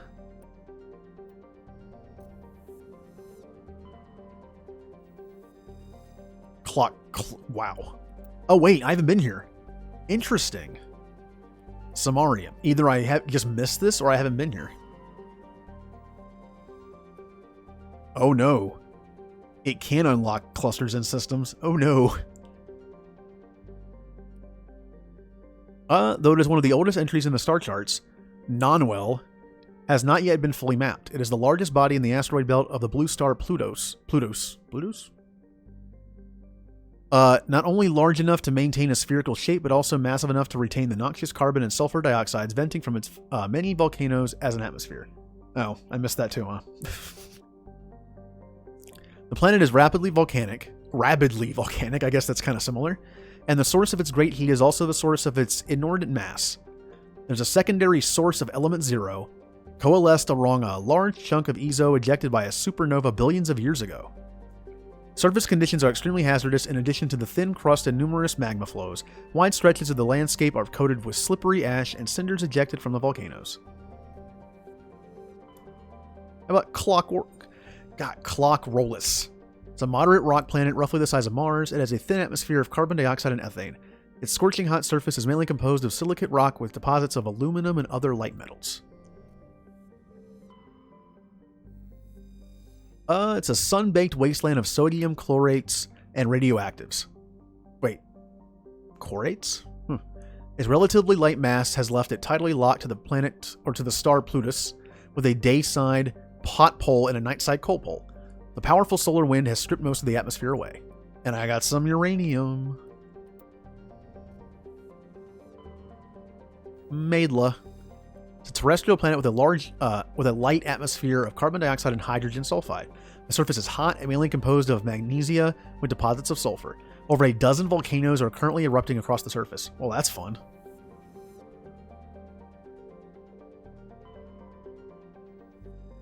Bayaria. It's a huge hydrogen-helium gas giant with traces of methane in its atmosphere. The end. Non-well. See, I thought that looked off. I didn't remember 5 systems here. How about Garrus and Liara?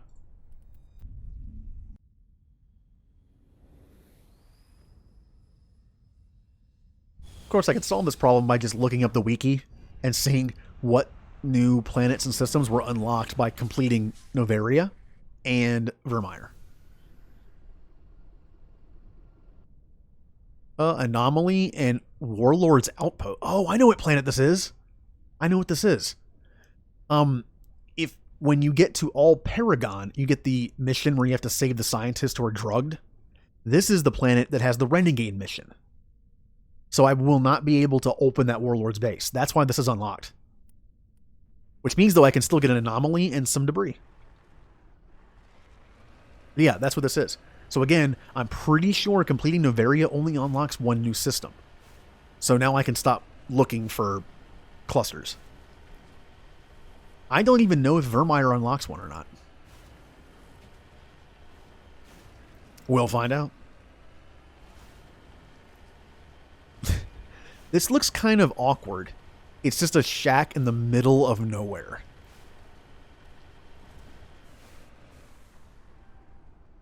Redeploying. Come on. Come on. I know I could activate... Oh, there it is. Judging by the footprints in the ash, the two mercenaries were facing each other over the crate... Oh, excuse me, when they died. Both suffered single gunshot wounds and have a rifle close beside them. Ooh, matriarch writing. Prying open the crate, you discover a carefully wrapped, handwritten copy of one of the matriarch's, treatises. It is unlikely she penned it herself, but the flowing brushwork and intricate watercolor illustrates clearly shown the hand of a master scribe. Can I... Guys? Do you mind? Can I... Ah!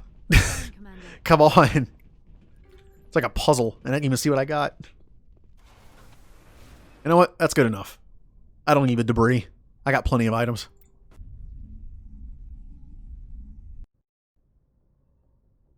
So yeah, that is the only reason that was unlocked. Was it's the Renegade one. Because technically if you do a multiple playthrough, you can get both Renegade and Paragon to max, I think. Of course, you could also cheat. Okay. Artemis Tau has the 4. Attic and Beta has those two. Kepler Verge, Newton and Herschel, yep. Gemini Sigma, Ming and Han, yep. Okay. This, I think, might be new. So that could be new. Hawking Ada is not new. It has Century. Pinnacle Station, I've already been through there. Novaria. Petra Nebula was the one that I thought didn't exist in the other games, which might be true. Then you have Exodus Cluster. Asgard and Utopia, yep. So yeah, I don't think Vermire unlocks anything. I think it's just this one. This was Novaria's.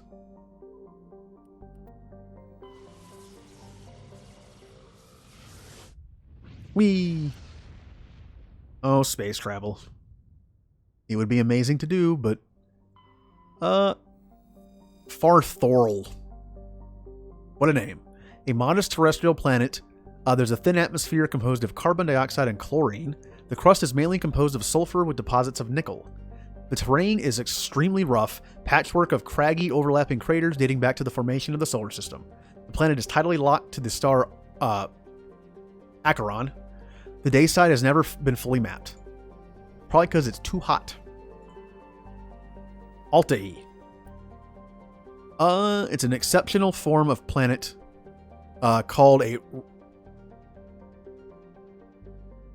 I'm not sure how to pronounce that. I'll just say rock. I doubt that's it, but put simply, it is one half of a pair of small, unusually dense terrestrial worlds that orbit each other so closely they effectively share a single atmosphere. Oh, it's this planet. This does not mean that the one could fly from one to the other, but both have identical atmospheres, and dust from one can often be found on the other. Both worlds share an atmosphere of nitrogen and ethane. The surface is warm and mainly composed of silica dust and dark basaltic rock, with extensive deposits of heavy metals and radioactives. Tidal effects from Ontahi create constant heavy winds. Yeah, these planets are so close together, when you land on it, there's a cool effect where you can literally, see the other planet. Carbonaceous asteroid. A dark asteroid of mixed carbonaceous materials. This asteroid shows a sign of impact by weapons fire. Ooh, terrain insignia. You discover signs of battle while scanning an asteroid field in the Acheron system. A small recon and recovery team led by Navigator Presley, good job Presley, was able to determine that many of the ships were marked with the Epirus colony insignia. I like when everyone contributes. Anything else? I don't think so. Grosselgen. It's an enigmatic rock and ice planet. Has a thin atmosphere of carbon dioxide and ethane. The surface is composed of frozen water and chlorine. And I found some magnesium. Pretty sure I don't need any more survey stuff, but hey. Emania. I'm so bad at pronouncing stuff. Though exceptionally large for a terrestrial world, the planet is composed of water ice with a core of various carbonaceous components. It has a density only half that of Earth, and an atmosphere of nitrogen and carbon monoxide. The surface is composed of surprisingly pure water ice with a high albedo.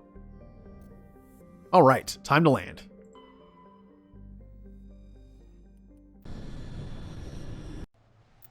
How about Liara and Caden? Caden mentioned he was kind of attracted to Liara. Maybe I could matchmake a little bit.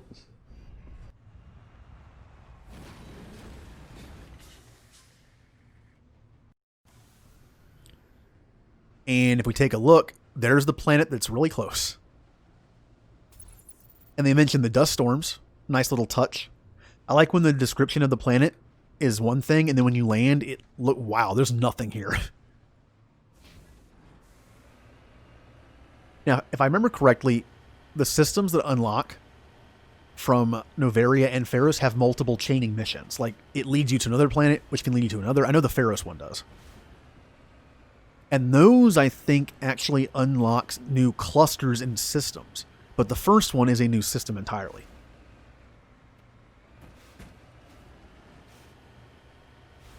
Look at how pointy this place is. Huh. I mean, as far as barren worlds go, this is pretty barren. Again, every time I do these missions, it makes me want to load up No Man's Sky again. Literally just to explore. I love in that game how you can literally just land on barren, dead worlds. You can do whatever you want. Is there much there? Probably not. And also, I kind of want to see the update they did. Building a base was fun in that game, too. Although I'm sure it's much easier on PC. An Asari capsule, eh? A matriarch writing. Not surprising. The down satellite had one of the matriarch writings stored in the payload. Whether it was placed before or after it crashed is uncertain. Why do I see red dots?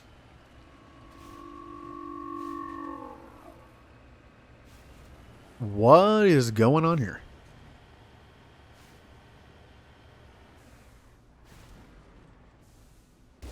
Oh, it's the Rachni. So yeah, the missions you do on Noveria unlock a couple Rachni missions. So I will do these before I end the stream. Since Vermeer didn't unlock anything. I can tell you that I really enjoyed No Man's Sky on Xbox. But it was kind of cheating in a sense because my expectations were very, very low. Because I had heard nothing but bad things. I was pleasantly surprised how fun the exploration was. But again, my expectations were super low. And the game wasn't $60 when I got it, so...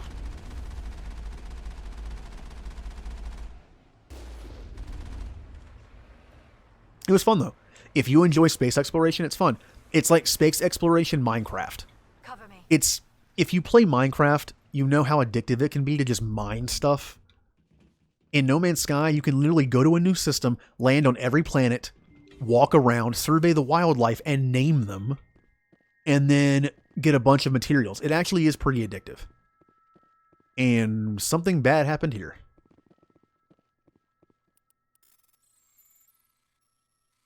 So somehow the Rachni got off of Noveria and got here. Aw, I'm not going to make it. No, I have plenty of Omnigel. Just slather that gel on there. Just get it in that lock.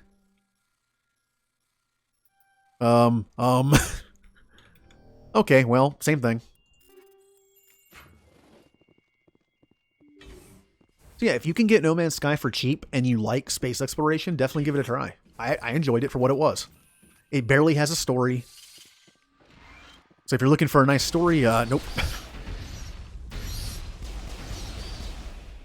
Oh, Liara's almost dead. Well then. Is it much? See, that's the thing, I don't know. I never played it until it came out on Xbox way later. From what I've heard, yes. They made it a much better game after the fact. Through several updates. I do not know what the last update did though. I think it added underwater stuff, which is cool. That's the last of them. But I do know it is much better than when it came out. It's also cheaper. That's a plus. Building a base is fun too. I built a base on a planet. They made the game actually multiplayer. I was able to join my friend's game. She landed on my planet and went to my base. It was fun. You just can't go in expecting much. You can't go in expecting what it was supposed to be, or else you will be disappointed. Commander, you see this? They just received a supply run 2 days ago. The Rachni worked fast. Then you probably like No Man's Sky, to an extent. Tell me about that supply ship. This planet is supposed to be uninhabited. The Rachni didn't come from nowhere. Hang on. Seems these things are drones, dispatched at irregular intervals from different depots to reduce the likelihood of tracking. Got it. It came from Argos Row. Wherever it is, there's probably more Rachni there. Let's get to the bottom of this. Very well, Shepard. The Rachni infestation on Altea seems to be the result of supply drop from Argus Row. The logs downloaded from the freighter should allow you to backtrack the ship's course to its origin. Well, good. Oh. Mayday! Mayday! Mayday! This is Lieutenant Marie Durand, 314th Infantry, Alliance 10th Frontier Division. The listening post has been overrun by unidentified hostile life forms. Request immediate extraction. So does that unlock the mission here? Listening post Alpha, signs of battle. Oh, I still need a League medallion. Uh-oh. Minerals. Oh, wow. I still need a lot of minerals, too. I thought I had them all. This is very interesting. Normally, I have these. I wonder what happened. Well, hopefully, the next few planets that I get to do from side quests will give me them, hopefully.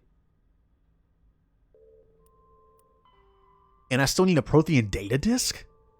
Oh, this is really weird. Normally, I have those done at this point in the game. I mean, I'm only missing like 1 or 2 of each. It's very possible that the new systems that I unlock through doing... Actually, I don't think I looked at any... I might not have looked at any of the systems in the Pharos area either. Not even the planets in the Pharos system, but actually like the system, the clusters.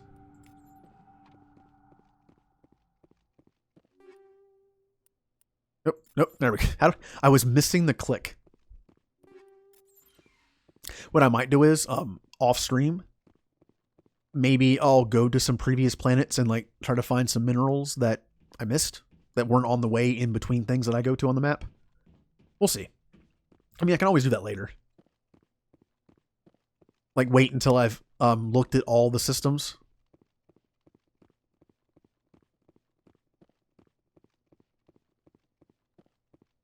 In fact, I might do that real quick. Not look at all the planets, but I don't think I went to the other cluster where Pharos is. I'll take a look at that real quick when I leave this planet. And bye, Barren World. Oh, if you want to play No Man's Sky on Xbox, and you like achievements, which back then I did, I don't care so much anymore. There's an achievement for like scanning at least a certain number of animals on like 5 or 10 planets or something. That took forever. Just to get lucky enough to find like that many animals on one planet. Because some of them are kind of hard to find. Oh yeah, I still have this system too. Well, since I'm here. Remember, the Rachni mission is leading me to Artemis Tau. But this unlocked too. Nepmos. Nepmos is a rich, resource-rich terrestrial world somewhat larger than Earth, with a dense atmosphere of sulfur dioxide and argon. Nepmos' crust is very thin and unstable, no more than 8 kilometers deep in any location. Subsurface magma flows are a hazard to ground travel, and earthquakes are frequent. While heavy metals and radioactives are plentiful, this geologically instability has deterred investment by mining concerns. An additional complication is that the Styx cluster lies uncomfortably close to the 5 kiloparsec ring around the galactic core. The ring contains a great deal of molecular hydrogen, fueling the majority of the galaxy's star formation. This area is too dangerous to safely travel. Oh. And I can land there. Good place to land. Quaji. It's a terrestrial planet with an atmosphere of methane and ethane. The surface is composed of silica with deposits of uranium and heavy metals. Clouds of small water ice crystals are common. The skies are full of fine silica dust. From the surface, the sky has a pronounced salmon hue. It's still 50? Ouch. Interesting. I mean, I would say if you had a PC to get it on there, because it's probably pretty cheap on Steam. But the cursory initial scans from the Alliance surveyor ship Ibn Battuta, okay, show geometric patterns in the northern hemisphere deserts, visibly only in ultraviolet band. Normandy sensors see nothing of the kind. I found platinum. But yeah, I didn't think it'd still be... Well, to be fair, digital games never drop in price very often. You might be able to find it at a GameStop or something. Ormani has only been visited by a single unmanned probe. It is a standard hydrogen-helium gas giant with large formations of water vapor clouds in the upper atmosphere. There it is, the last Prothean data disk I needed. Scans of the planet turned up a few odd readings. Chief Engineer Adams fine-tuned the scans and discovered an automated repair drone in orbit. Tally and Adams brought the drone on board, dismantled it, and found a Prothean data disk in its core.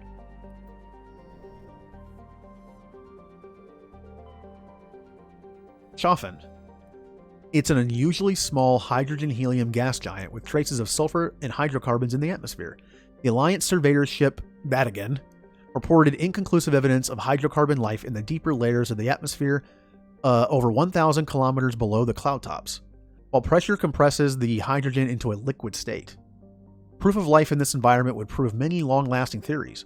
Unfortunately, only a probe with extremely expensive Mass Effect generators could survive the crushing pressure long enough to send back useful data, and the probe would be lost in the attempt. Simple expense makes investigation doubtful. Oh, that's a shame.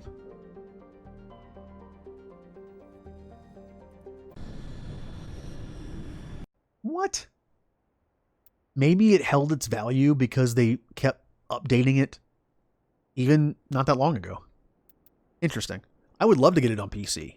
I'm sure it would look much better than the Xbox version, but if it's 60, I think I'll just stick with my Xbox version. If we're dealing with Rachni, I'm bringing some Krogan.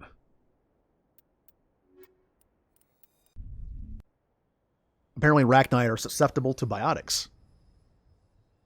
So I'm also bringing Caden. Could bring Liara, but...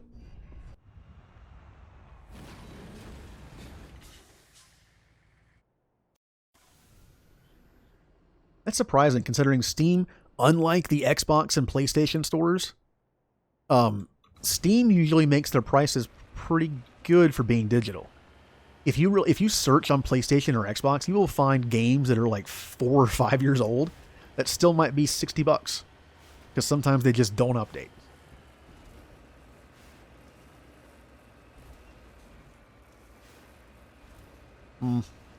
Could always try eBay. Been a while since I bought something on eBay.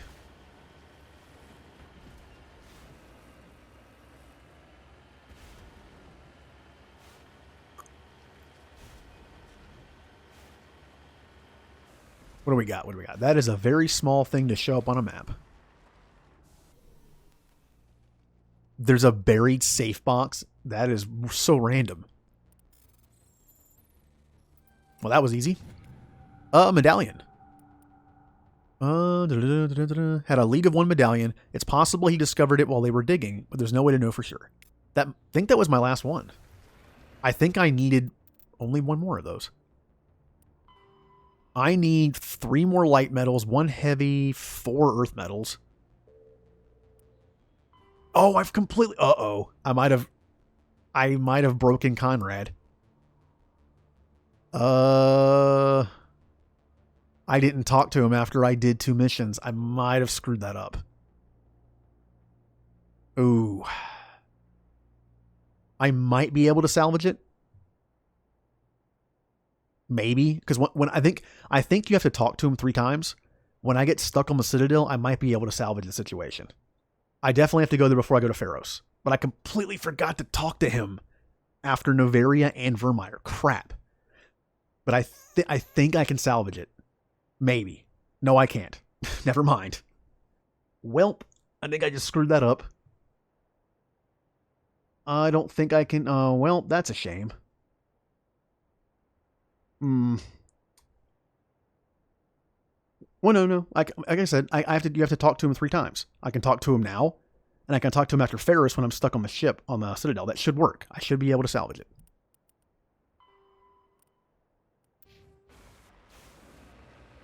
I'm surprised I made that goof.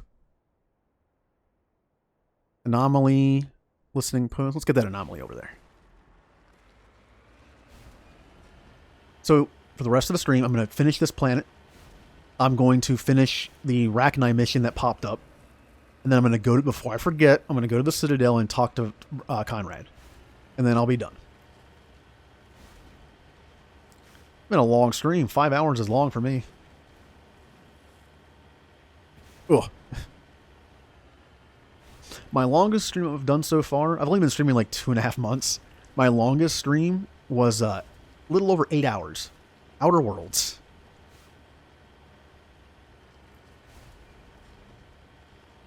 You can tell I like the game because I just kept playing.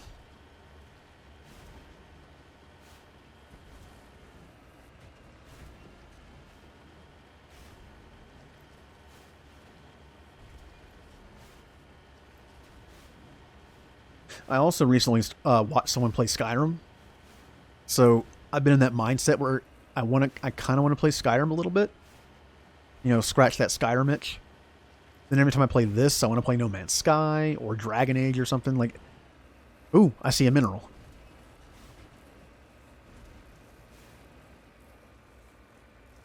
Come on, you can do it. Yay. Oh. More civilization. Oh, wait. Oh, some digging. It appears these particle bores were shut down after breaking through into tunnels just below the surface. The shacks and equipment are stenciled with the logo of the Tenkara Mining Consortium, but there's no trace of the mining crew. Oh, they're dead. They're incredibly dead. Can you imagine digging into a planet for resources and all of a sudden a bunch of big bugs come out? Ugh. Why's it gotta be bugs? I don't like bugs.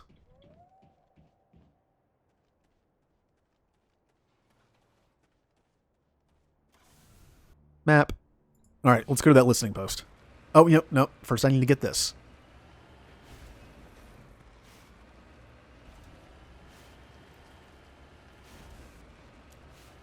Now I need like 4 earth metals and 3 light and 1 heavy, so hopefully this uranium. I don't know if that's considered heavy. I think it is.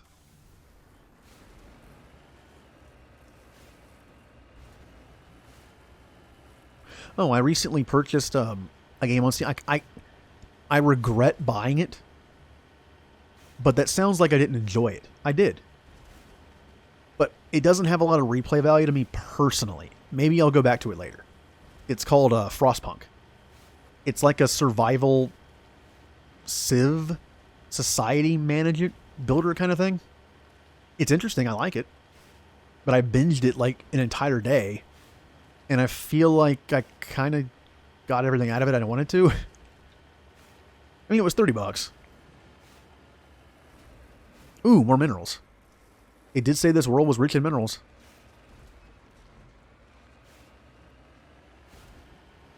I'm still waiting for my near perfect game to come out. Like I've said before, Mass Effect with No Man's Sky exploration.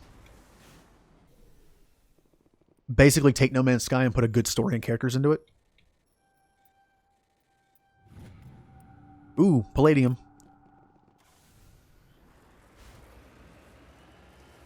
Oh, neither have I.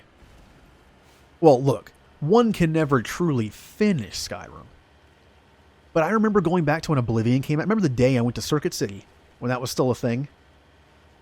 And I bought a 360. That was when the 360, the second wave came out of 360s. And I bought Oblivion. And I remember playing it and having such a fun time. And the thing about Oblivion was, I didn't do the main missions. I just, like, literally went to a city and did everything I could, talked to everyone. Skyrim's like that. I've missed out on so much stuff in Skyrim.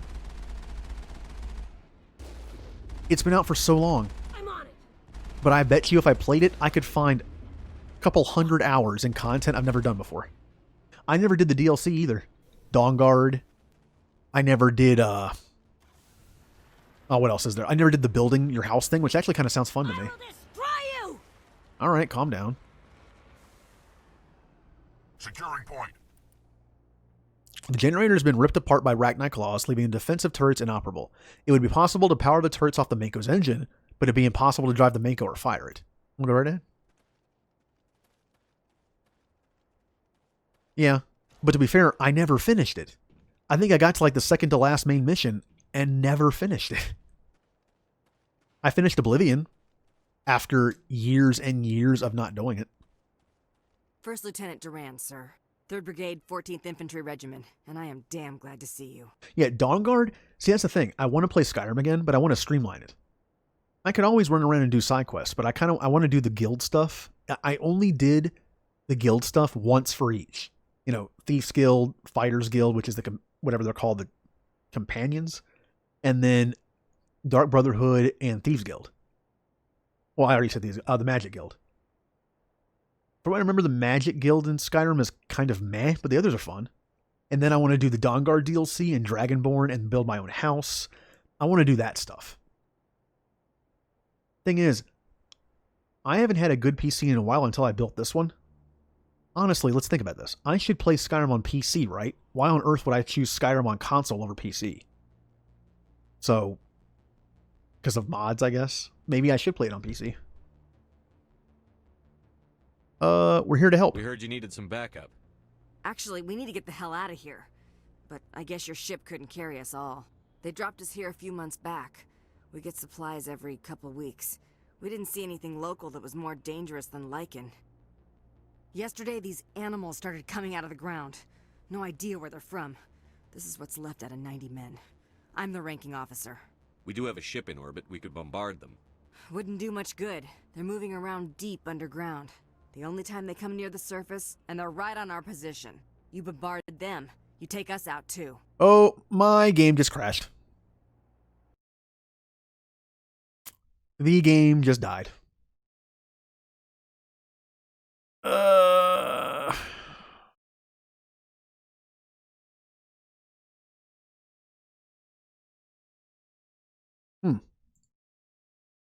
Yeah, I never touched Dawn Guard.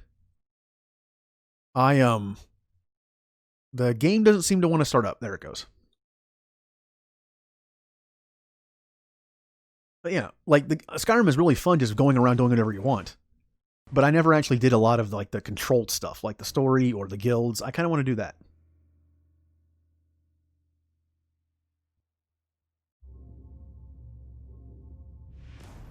I'm going to try that one more time.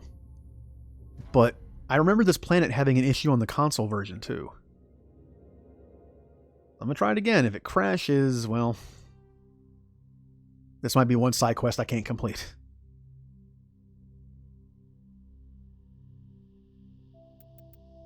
Maybe it autosaved. I doubt it. Yeah. Well, I got to get these again.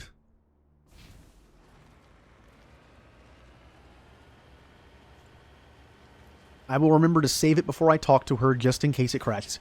I'll be honest, if it crashes one more time, I might just call the stream there and see if I can find a fix online. If it doesn't crash, I will continue. But I can tell, since I've been streaming 5 hours, I can tell my voice is getting a little weak. But that's okay. I can definitely do another 20 minutes. Now I want to play Skyrim.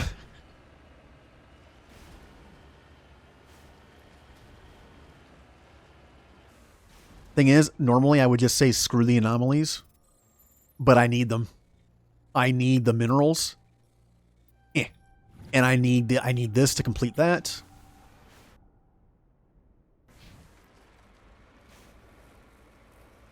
Nope, going the wrong way. I'm literally going the wrong way.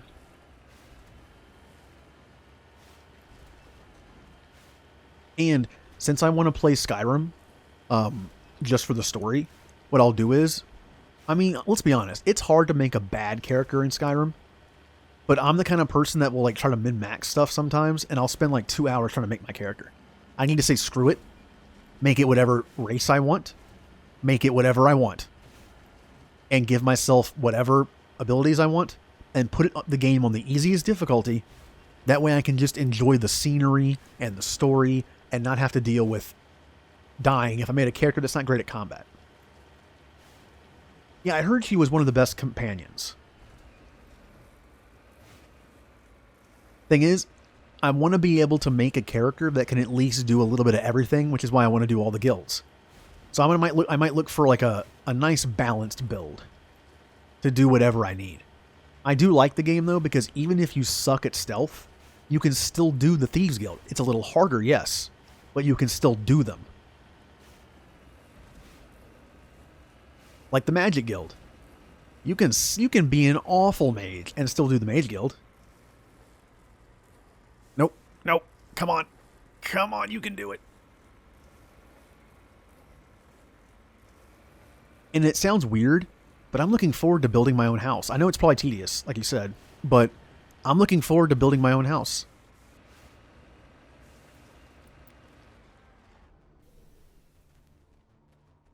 Build my own house, and I can just retire.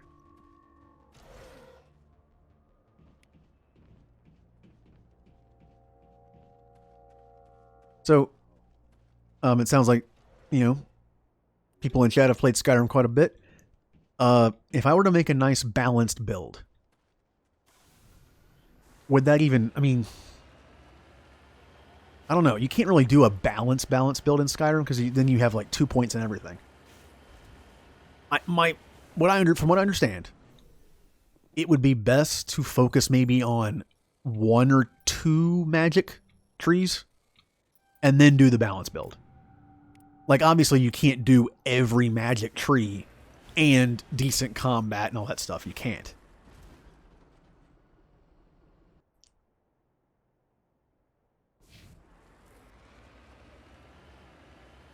Like I said, I usually don't do casters in games. Exception being Dragon Age Inquisition. I loved playing Dragon Age Inquisition as a mage. And yeah, I know. Trust me, I know about the Stealth Archer. I see people on forums when I was looking for builds, they're just like, I know it's cheap. I know it can be boring. But every time I make a character, it always ends up evolving into a Stealth Archer. I've actually never done that. I am not a stealthy person. I am terrible at stealth in most games. So, for once, being a Stealth Archer would actually be something different for me. So I could do a Stealth Archer with 1 or 2 magics. What am I doing? Oh, I was going to save it. That's right.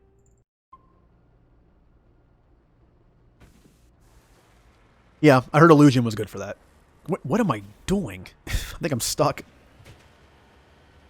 Get out of there. So yeah, I could try that. I am so bad at stealth, but Skyrim actually makes... Skyrim is one of the few games where you can do stealth in that it looks doable to me. Because the more points you put into it, the better you get at it. It's RPG stealth. In games that actually take real stealth, I'm terrible.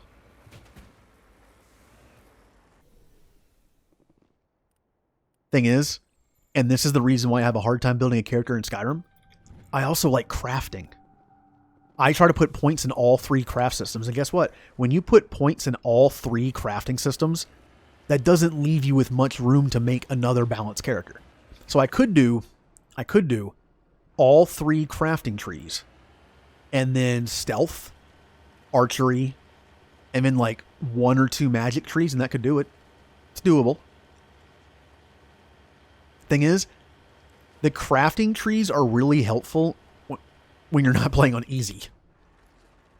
Like, why would you need potions and better armor and equipment and enchantments and stuff if you're playing on easy?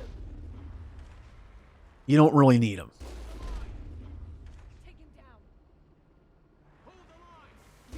I forgot about conjuration.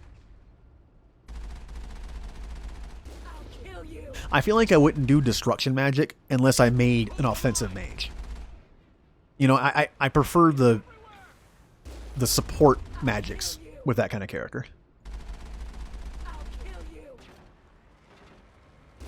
Thing is, like I said, smithing would be completely unnecessary if I play on easy. But why would I still do it? Because I love crafting in games. I love it. I love having different looking stuff. And being able to make things look interesting and enchant it and make it better. And that can actually offset the fact that I can't fight. If you make a character that can't fight very well, but you can smith stuff and enchant stuff well, then you're set. It offsets it. You must die! Guess we won't be leaving, Alright. I'm going to save it. Please, game, do not crash again. I'm probably going to play Skyrim after this now. Thanks, Chad. First Lieutenant Durand, sir. 3rd Brigade, 14th Infantry Regiment, and I am damn glad to see you. We heard you needed some backup. Actually, we need to get the hell out of here. They dropped us here. Yesterday, these animals started coming out of the ground. This is where it crashed No last idea time. where they're from. We do have a ship. You bombard I'm them. skipping the dialogue I've Take done, us but out also too. just to make sure nothing bad happens. Why are you out here in the first place? There's been a lot of pirate activity in this cluster. We set up a chain of listening posts in the local systems, in case they have a staging base. They're called Rachni. You get a supply ship in recently? Yeah, but that was an Alliance ship, Commander. I mean, it was a drone, running on automatics. But what... We've seen this before. It's a long story. What we just fought was a probe. Our seismic sensors are picking up a crapload more on their way up from underground. We've got 5 minutes, tops. We might be able to hold them off if we were at peak, but you can see the fighting's busted this place up. Yeah, like, in those kind of games, I love crafting systems. Again, like, I could make a character that's super well balanced and not do any of the 3 crafting, and put it on easy and call it a day. Thing is, though, what do you put points into? If you make yourself super combat, then you don't need to craft. You have good stats. If you don't put your stuff in combat, you can make stuff and compensate for it.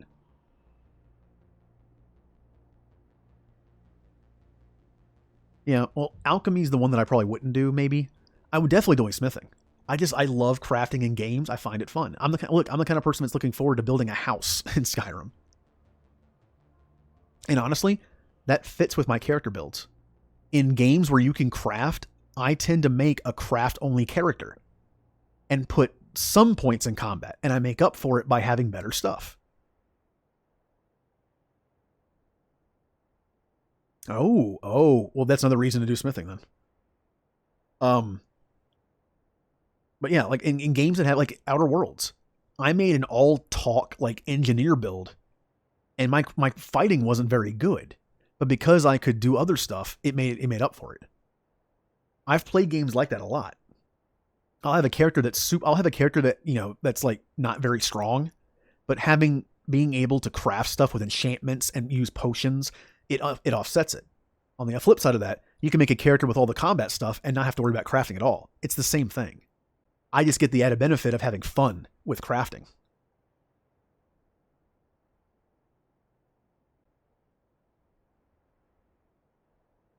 And well, in that case, I might play on normal, you know, just to give it a little bit of a challenge.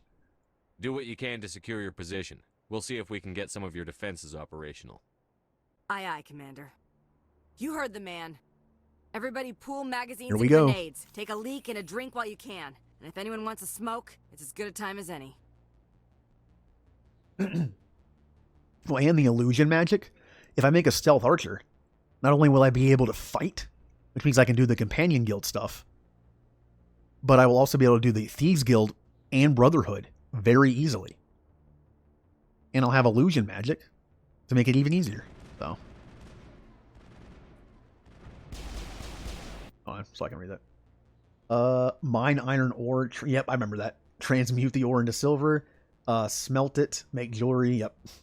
Thing is, every time I play Skyrim, I always fall into the same habit of trying to max my stats early, and then I get bored and quit. I need to just play the game like it was intended. You know, stop duplicating stuff to get gold early because, you know, stop min-maxing, like stop taking 5 hours to just max out a stat. I need to play normally. I need to remember that the game is like that for a reason, and I can have a lot of fun with it if I play it the way it's intended. That way I'm not super, because once I get to that point, I'm super overpowered, so what's the point of playing? I'm just going to play as a... Also, when you dungeon crawl for items, if you duplicate and get a bunch of money and stuff, what's the point? You can make the best stuff and you have a ton of gold. I'm going to play it like I'm supposed to. For once. I'm going to force myself to. I'm going to dungeon crawl for money. I'm going to make money by doing quests. I'm going to make my own stuff. I'm going to play it realistically. I think I will really enjoy that. Because come on, like most people when you play a game like Skyrim, you're going to max out stats and get overpowered. Wow, we're all a little poisoned. Yeah, stuff like that. Like you streamline the Dark Brotherhood to get the horse, and then you level up your one hand. Like, what's the point? It just makes the game too easy. I need to have fun with it. Play it like normal. Play it, roleplay it in a sense. Play it like normal. You went to the shop and found a shiny new sword that you can't make smithing yet, and you want it to do some missions and make yourself better. Go do some side quests to earn that money. And then buy it. There's entertainment in any way. That's why that Skyrim is such a good game. It's entertaining no matter how you play it. So I think I would really enjoy making a realistic character.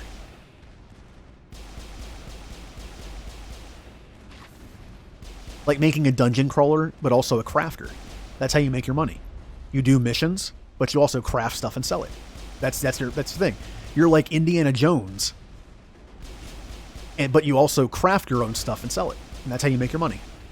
And that's how you buy supplies to smith, or if you can't smith certain things, that's how you just buy new equipment to go dungeon crawling to get more money.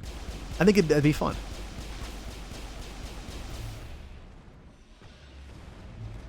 You know, one thing I do miss from Skyrim, now in Skyrim you can be whatever you want. And there's literally no level cap anymore. You can max out your stats and be whatever you want. But I kind of miss Oblivion's thing where you make your own class and you can literally name it. I love that. I made some fun classes.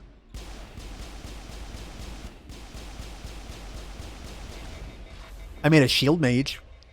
I literally had one hand for magic and one hand for a shield. That was interesting.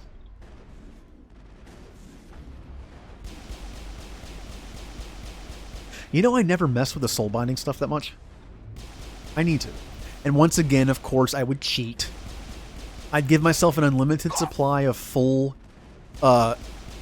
those full soul things, the soul crystals, whatever they're called.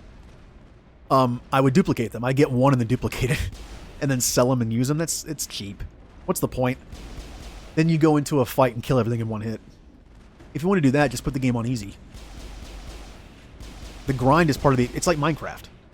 The grind is part of the experience.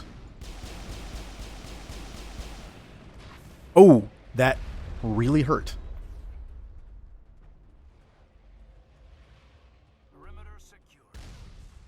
But again, I rarely play mage in games. Inquisition is the thing that breaks the rule for me. I love playing mage and Inquisition. It's so fun.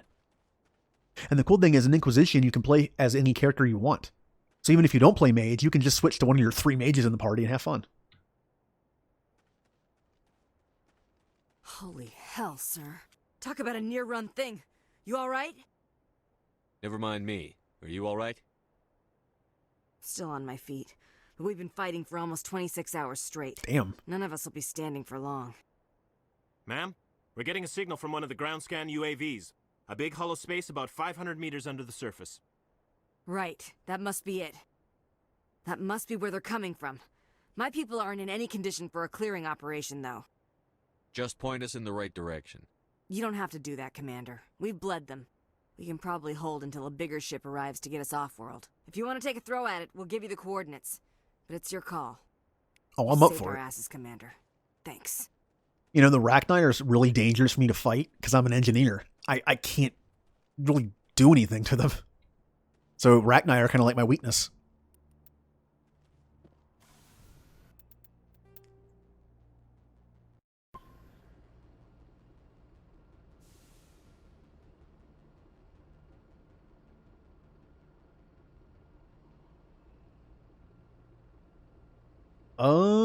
Honestly, I don't know. A lot of games like Dragon Age do, like you're right, like a lot of games in Dragon Age do have canon classes. I don't think Dragon Age does. That's why Dragon Age is such a cool universe. You literally build it. Like when you hear about, although they do make it a little easy because whenever you hear about the Warden, like the main character from 1 and 2 and 3, it never says what class he is, does it? It never specifies how they fight. I'm not even sure if it specifies race. I think they're just always called the Warden. Or, well, Hawk's always human, but, which means like in the new one, when they refer to the Inquisitor, they'll probably just say the Inquisitor. They probably won't say he or she or what class they were. Maybe they'll comment if they were a mage. I feel like being a mage in Inquisition adds a lot to the story because of how important that is. Oh, Dragon Age is great if you like fantasy. I like sci-fi settings better than fantasy, but I really like the Dragon Age games.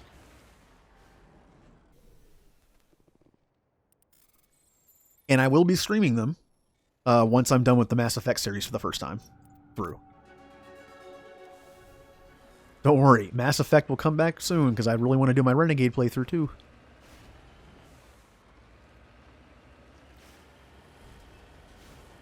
Alright, so we got a nice Rachni-infested mine. Sounds fun. Heading to position. And once again, my worst enemy. An organic enemy. Well, the Dragon Age games are also very different from each other. The first one plays like Knights of the Republic, the way the combat system is. And it has that kind of scheme to it. Dragon Age 2 is more of like a hack and slash, sort of. And then 3 is a sandbox game. So they're all kind of different.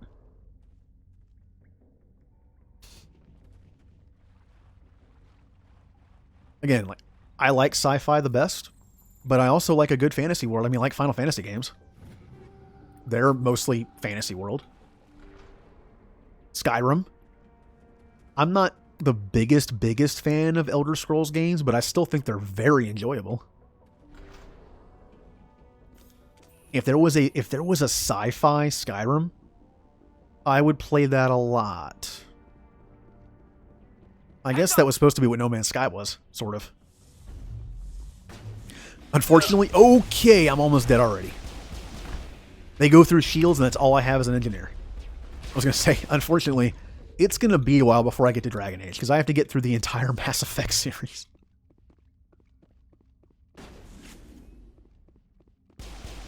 Oh, if they're just going to stand there, I mean... Oh, no. Oh, that might have killed me.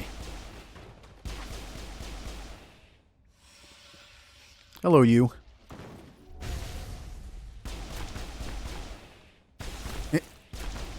Yep. Dude, Rex, you're a Krogan. Go kill it.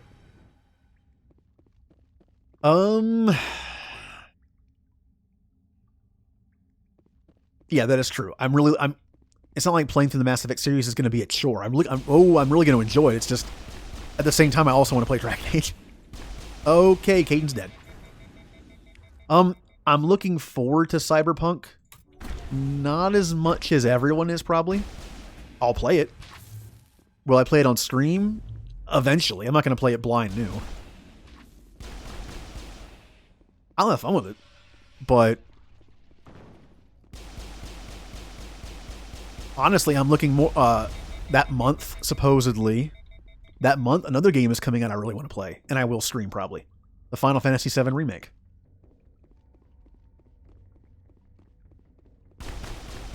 Don't you spit at me. Rex, I can't shoot through you. This is the last Rachni. It'd be a shame if it killed me. Where are you?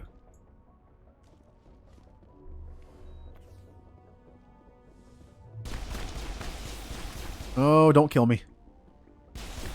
Okay, whew. You know the messed up thing is? With Dragon Age, I'm going to have to think of my canon characters I'm going to use. I want to do something different.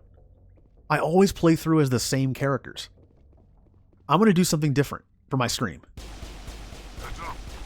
I'm going to make the Warden a different character than I'm used to. I think it'd be fun. Kind of like how I'm playing this as an engineer. And yes, the Final Fantasy VII Remake could easily be screwed up. I really hope it's not, though. Also, I have not seen, I have intentionally avoided all the new material they've been coming out with. Like, I have not seen any of the new trailers. That's it. Bag 'em and tag 'em. Well, I can tell you, I enjoy Engineer in 3. In 3 multiplayer, I played Engineer a lot. But actually, through the actual story in single player mode, I didn't. Man, Rachni are super dangerous to an Engineer. Whew. Clear. I'm not used to being so squishy.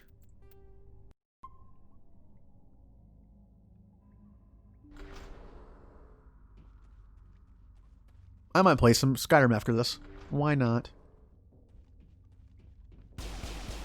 I like to have at least one game I play off stream just to relax and do stuff.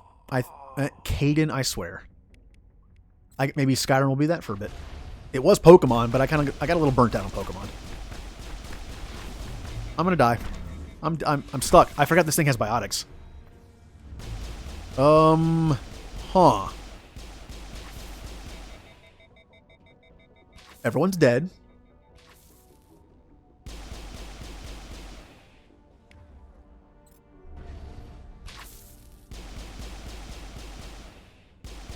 Oh, that nailed me right in the chest. He's almost dead, but so am I. I don't have a lot of health left either. Go. No, didn't kill him. Oh, whew. You know, I completely forgot grenades existed. I completely forgot about grenades. I always forget the little disc thing, the little cookies you can throw. I always forget they exist in this game. Wow, this has been a tough fight. These things are... Didn't I just heal? What happened to my health? But yeah, this is the worst case scenario for my engineer, is fighting these things. I have no health, but I have a ton of shields, but they bypass shields.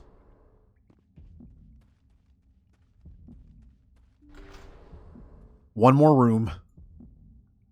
Also, I can't aim. When you're low on health, you can't aim down sights. And fortunately, the pistol's already pretty accurate. Okay. I need to back up. And I need to do my best to keep everyone alive.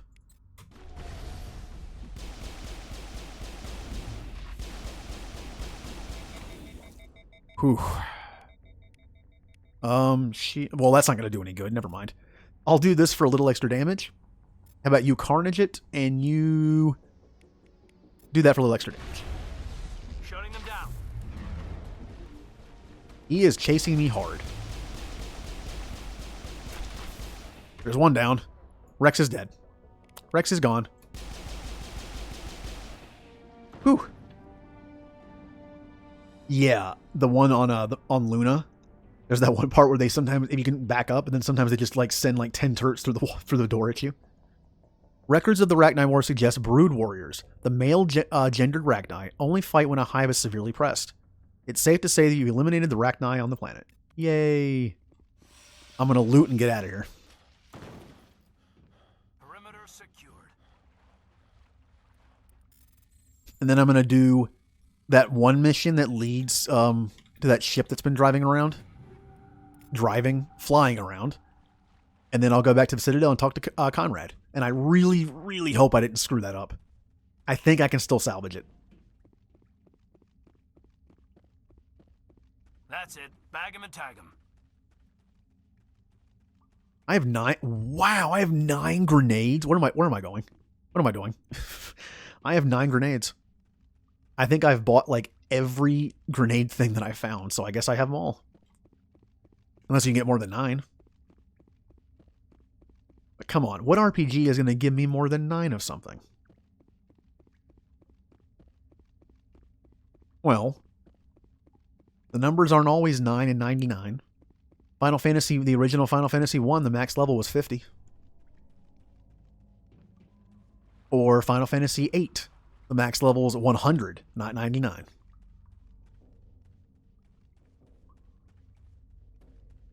Ooh, that was tough. Now, there's a glitch on the console version here, where when you walk out of here, the frames drop severely. And then, yep, it's a little choppy, but it's not nearly as bad. Okay, I need to get off this planet quickly. Need to go. Okay. On the console version, if you manage to make it to the Mako going 1 frame a second, you have to get off the planet fast or else the game crashes. It's a race against time. Okay, so Argus Row. Which one is Argus Row? You think I would know these by now. There it is. I think that's the new one. I might even have gone to the other one now that I think about it. I might have left the Paragon, or the Pinnacle Station places alone. Hey, look, it's Wuo, a terrestrial planet only known from scan data picked up by unmanned probes.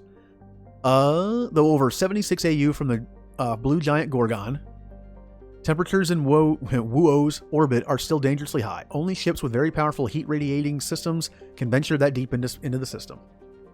Fortunately, Wuo is not a terribly interesting world. It has a thin atmosphere of nitrogen and methane, and the scorching surface is mainly composed of alumina with deposits of platinum. The world is tidally locked to Wuo. Wait. This is Wuo. It's locked to itself. Alright. Leaving the sunward side scorched and irradiated wasteland, and the dark side frigid and ice-crusted. Vectra. It's a typical hydrogen-helium gas giant with traces of methane and sodium in the atmosphere.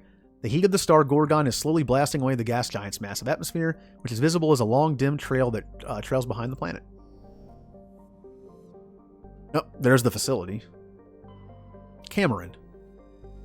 It's a terrestrial world with a thin atmosphere of carbon dioxide and argon. The surface is scorching hot, mainly composed of iron with deposits of nickel. Like Wuo, Cameron is tide-locked to the blue giant, forever looking into the face of Gorgon. So it turns to stone. Char-Blue. It's a standard hydrogen-helium gas giant. The methane in Char-Blue's atmosphere gives it an azure hue. The Asari crew who initially surveyed the system during Earth's 17th century, named Char-Blue after a then popular soprano. The singer was renowned for her unusual skin tone, which was quite similar to that of the planet. Well, they are blue. Slekken. Orbiting at an unbelievable distance of 710 AU, over 66 billion kilometers from Gorgon, Slekken is a huge gas giant, an atmosphere tainted by methane and chlorine. Alright. To the identified space facility. The space station appears to have been assembled from used off-the-shelf civilian ship modules and diverse origins. There are no obvious hull markings, and it is not broadcasting any signal ID. Well, once again, we're dealing with Rachni. Caden died too much. I'm bringing Garrus. Weapons out, people. Why am I still poisoned? Man, I miss having other weapons. It's going to be fun when I get to 2 and I can have an SMG. The SMG in 2 is pretty good. Depending on which one you use, I guess. Oh yeah, not surprisingly, there are Rachni on the ship. Oh. Oh. Uh-oh.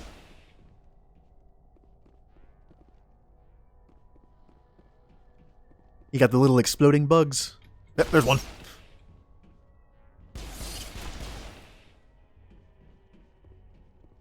Gotcha.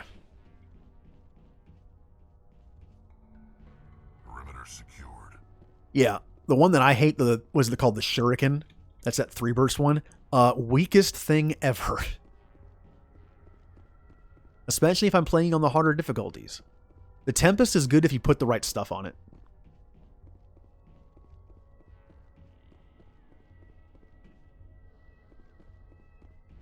Huh. I was kind of expecting more resistance there.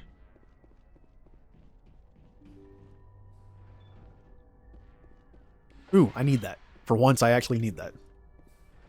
Again, I'm used to playing Soldier where I barely get hurt. I actually need the health stuff now. The meta gel. Yeah, the future has 2 gel. Right, there's the one you put on Locks and there's the one you put on yourself.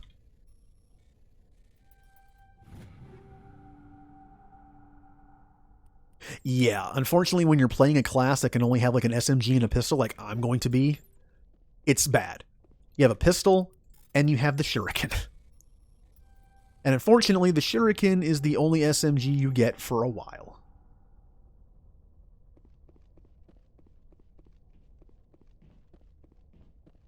Of course, there's that part where you get to pick a new weapon on the collector thing. You can have a sniper rifle, a shotgun, or an assault rifle. Because I'm going to have a SMG, the assault rifle seems redundant. So I'll probably take the sniper rifle for fun. Because a shotgun, I don't want to get up close as an engineer. So the sniper rifle would be perfect. Basically, you end up being an infiltrator with more tech, but no cloak. Personal data recorder for Major Elena Flores. Play the first entry. Sigma 23 is almost fully operational. The barracks and storage lockers are complete and we've begun stocking the munitions. It's highly unlikely the Alliance will patrol in the nebula. I expect our only risk will be from pirates, and who'll believe them? Looks like we'll have space for 2 reinforced platoons of Cerberus commandos. Cerberus? I've about had it with those guys. I hear you, Rex. Play the second entry. The package arrived today for field testing. I'm told they're fundamentally similar to the units being developed on Novaria. They promise this batch will be stable. Something about them developing in proximity to the master control unit. We detected some pirates setting up an anchorage in a neighboring system. I think we'll try deploying them there first. Okay. Play the second. Did I already do second entry? The package arrived today for field testing. I'm told they're fundamentally similar to the units being developed on Novaria. They promise this batch will be stable. Something about them developing in proximity. Sorry, Detected some I wasn't pirates paying setting up an anchorage in a neighboring system. I think we'll try deploying them there first. Play the last entry. They've escaped containment. Clever bastards. We treated them like animals. We should have treated them like POWs. They're spreading. Boarding the supply ships and sending them to random destinations. They'll be all over the cluster in a week. General, if you recover this message, my advice is, screw the Rachni. They're too smart. Use one of the other projects. Flores, signing off. For the final time. Aww. This is a familiar story. A failed experiment with the Rachni. Nice to see humans are consistently stupid. Hey, calm down, Rex. That's not all of us. Let's go. The escape Rachni definitely came from the station, though the motives behind the Cerberus group are vague. To prevent further contamination, arm the station, scuttle charge, and evacuate to Normandy. Okay. Oh, I only have 1 minute and 10 seconds? What? Good thing I remembered the way out, right? Don't care. Running. Don't care. Okay, I should care a little bit. Oh, I maybe should care a little bit. Okay, well.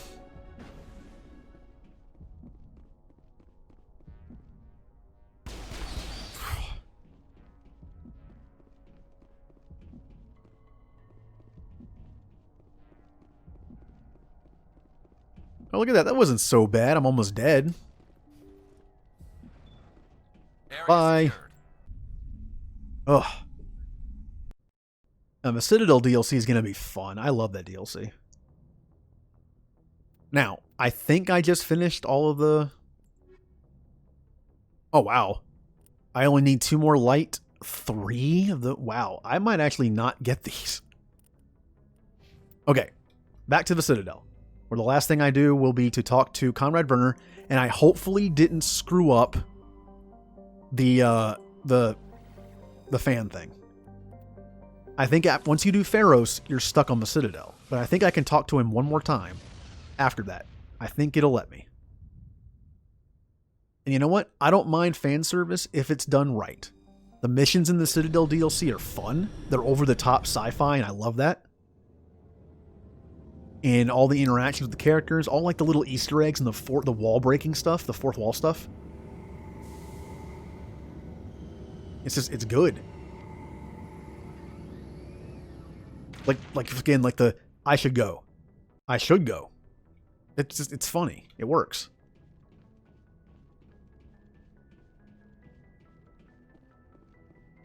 Nobody steals my ship. Not even me. Very cliche and goofy, but you know what? It works. Doesn't matter really who I bring right now. Nope, I'm missing my clicks. I can't even click a standstill button with a mouse. You should see me shoot. In an actual shooter. Logged. The commanding Which you will. officer is ashore. Exo Presley has the deck. I mean, Mass Effect 2 and 3 are pretty much just normal shooters. So you'll get to see my awesome mouse aiming skills. But hey, I'm an engineer. I'm going to have homing in, like stuff that homes in, like overload and incinerate. Admiral Kahoku, a respected member of the Alliance military, has passed away.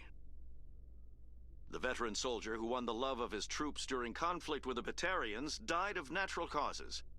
Kahoku is survived by his wife and 3 children, who are planning a small private memorial service.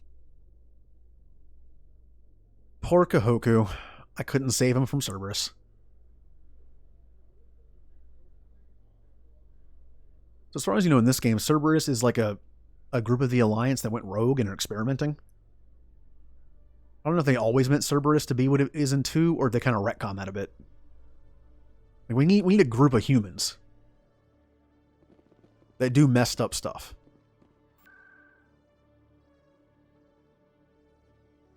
So, markets. I think. Yeah, then I just go up the stairs. Oh no, I'm right here. Hey Conrad, sorry I didn't talk to you when I should have. Hey, there are rumors on the extranet that you've been made the first human Spectre. That's incredible. Being a Spectre is a big responsibility. I just want to make humanity proud. The vids are all talking about Commander Shepard fighting for all of us back home. And they also say that you don't take crap from anybody. You're showing them what humans can do. Hey, can I get your picture? Sure. I don't have a problem with it, but why? You're a hero, Shepard. Decades from now, humanity's going to remember you, and I'll have your picture. Just hold up your gun. Perfect.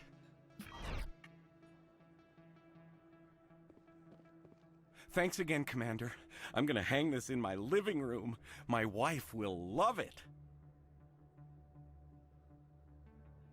Huh. I like the subtle creepiness of this guy. Now see, look, he's gone now. He usually doesn't pop up again until you do a main mission. So I'm really hoping I didn't screw that up. This isn't a proof of purchase. Oh God, it's this. It shows that I bought something from you when I bought it.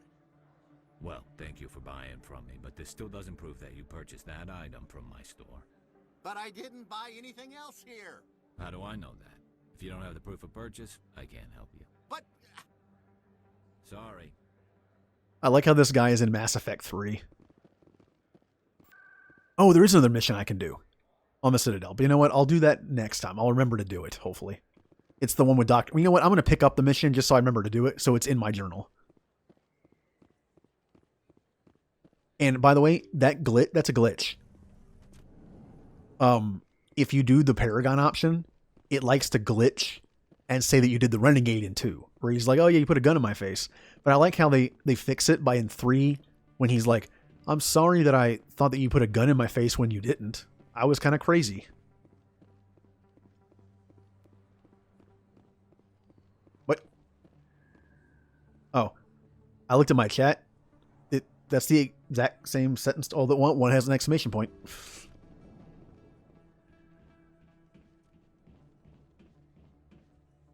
I need those supplies for my clinic. I can't. You can and you will, or your story won't stay secret for long. Don't disappoint me, Doctor. Oh, Commander Shepard, I didn't see you come in. Every time I come in here, I see someone threatening you. Who was that? Someone from my past. I can take care of it. I might be able to help you. I was fired by my previous employer for giving out free medical supplies to clinics like this. They never filed any charges, they just wanted me to leave without any fuss. But somebody must have found out. Now they are blackmailing me. I have to give them what they want. If the board finds out about my past, I could lose my license. They'll shut my clinic down. Maybe I can get you out of this. Tell me what they want. I have to give some of my medical supplies to a merchant in the markets. They expect delivery today.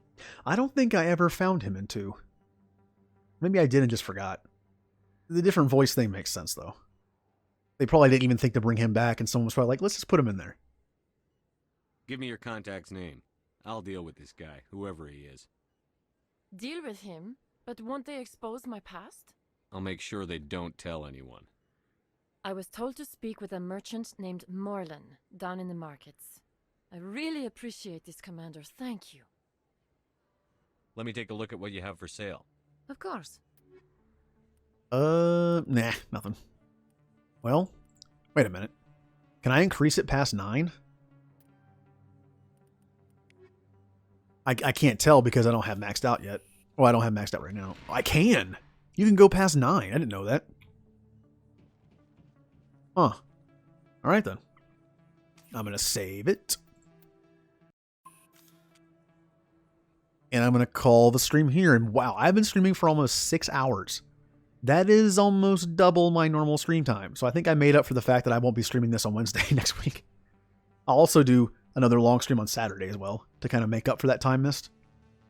This has been a fun stream. Nice interactive chat.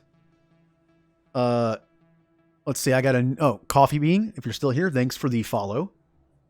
Thanks to everyone who's been here. Just, in this kind of game, when you're driving in the Mako, it's nice to have some people to talk to while I'm doing it. Little boring without it. I'll be streaming Tuesday at 7 next with Final Fantasy X. It's going to be my Blitzball recruitment stream. I've been looking forward to that. I need to read up on the backstory for my Blitzball players. I kind of forgot a lot of it. It's been a while. And actually, we can also raid one of my friends who's streaming right now. Yeah, we'll raid Jay. He's playing Resident Evil 2 Remake right now. He's a good guy. He usually stops by my streams, but he's streaming tonight, so he couldn't. So we'll go ahead and raid him.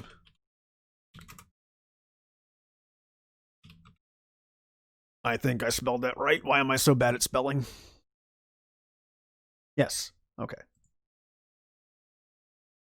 All right. So again, thanks to everyone coming out. Have a good night. I'm going to go eat. I was supposed to eat I didn't eat before I started streaming, and it's already 12 almost. Whoops.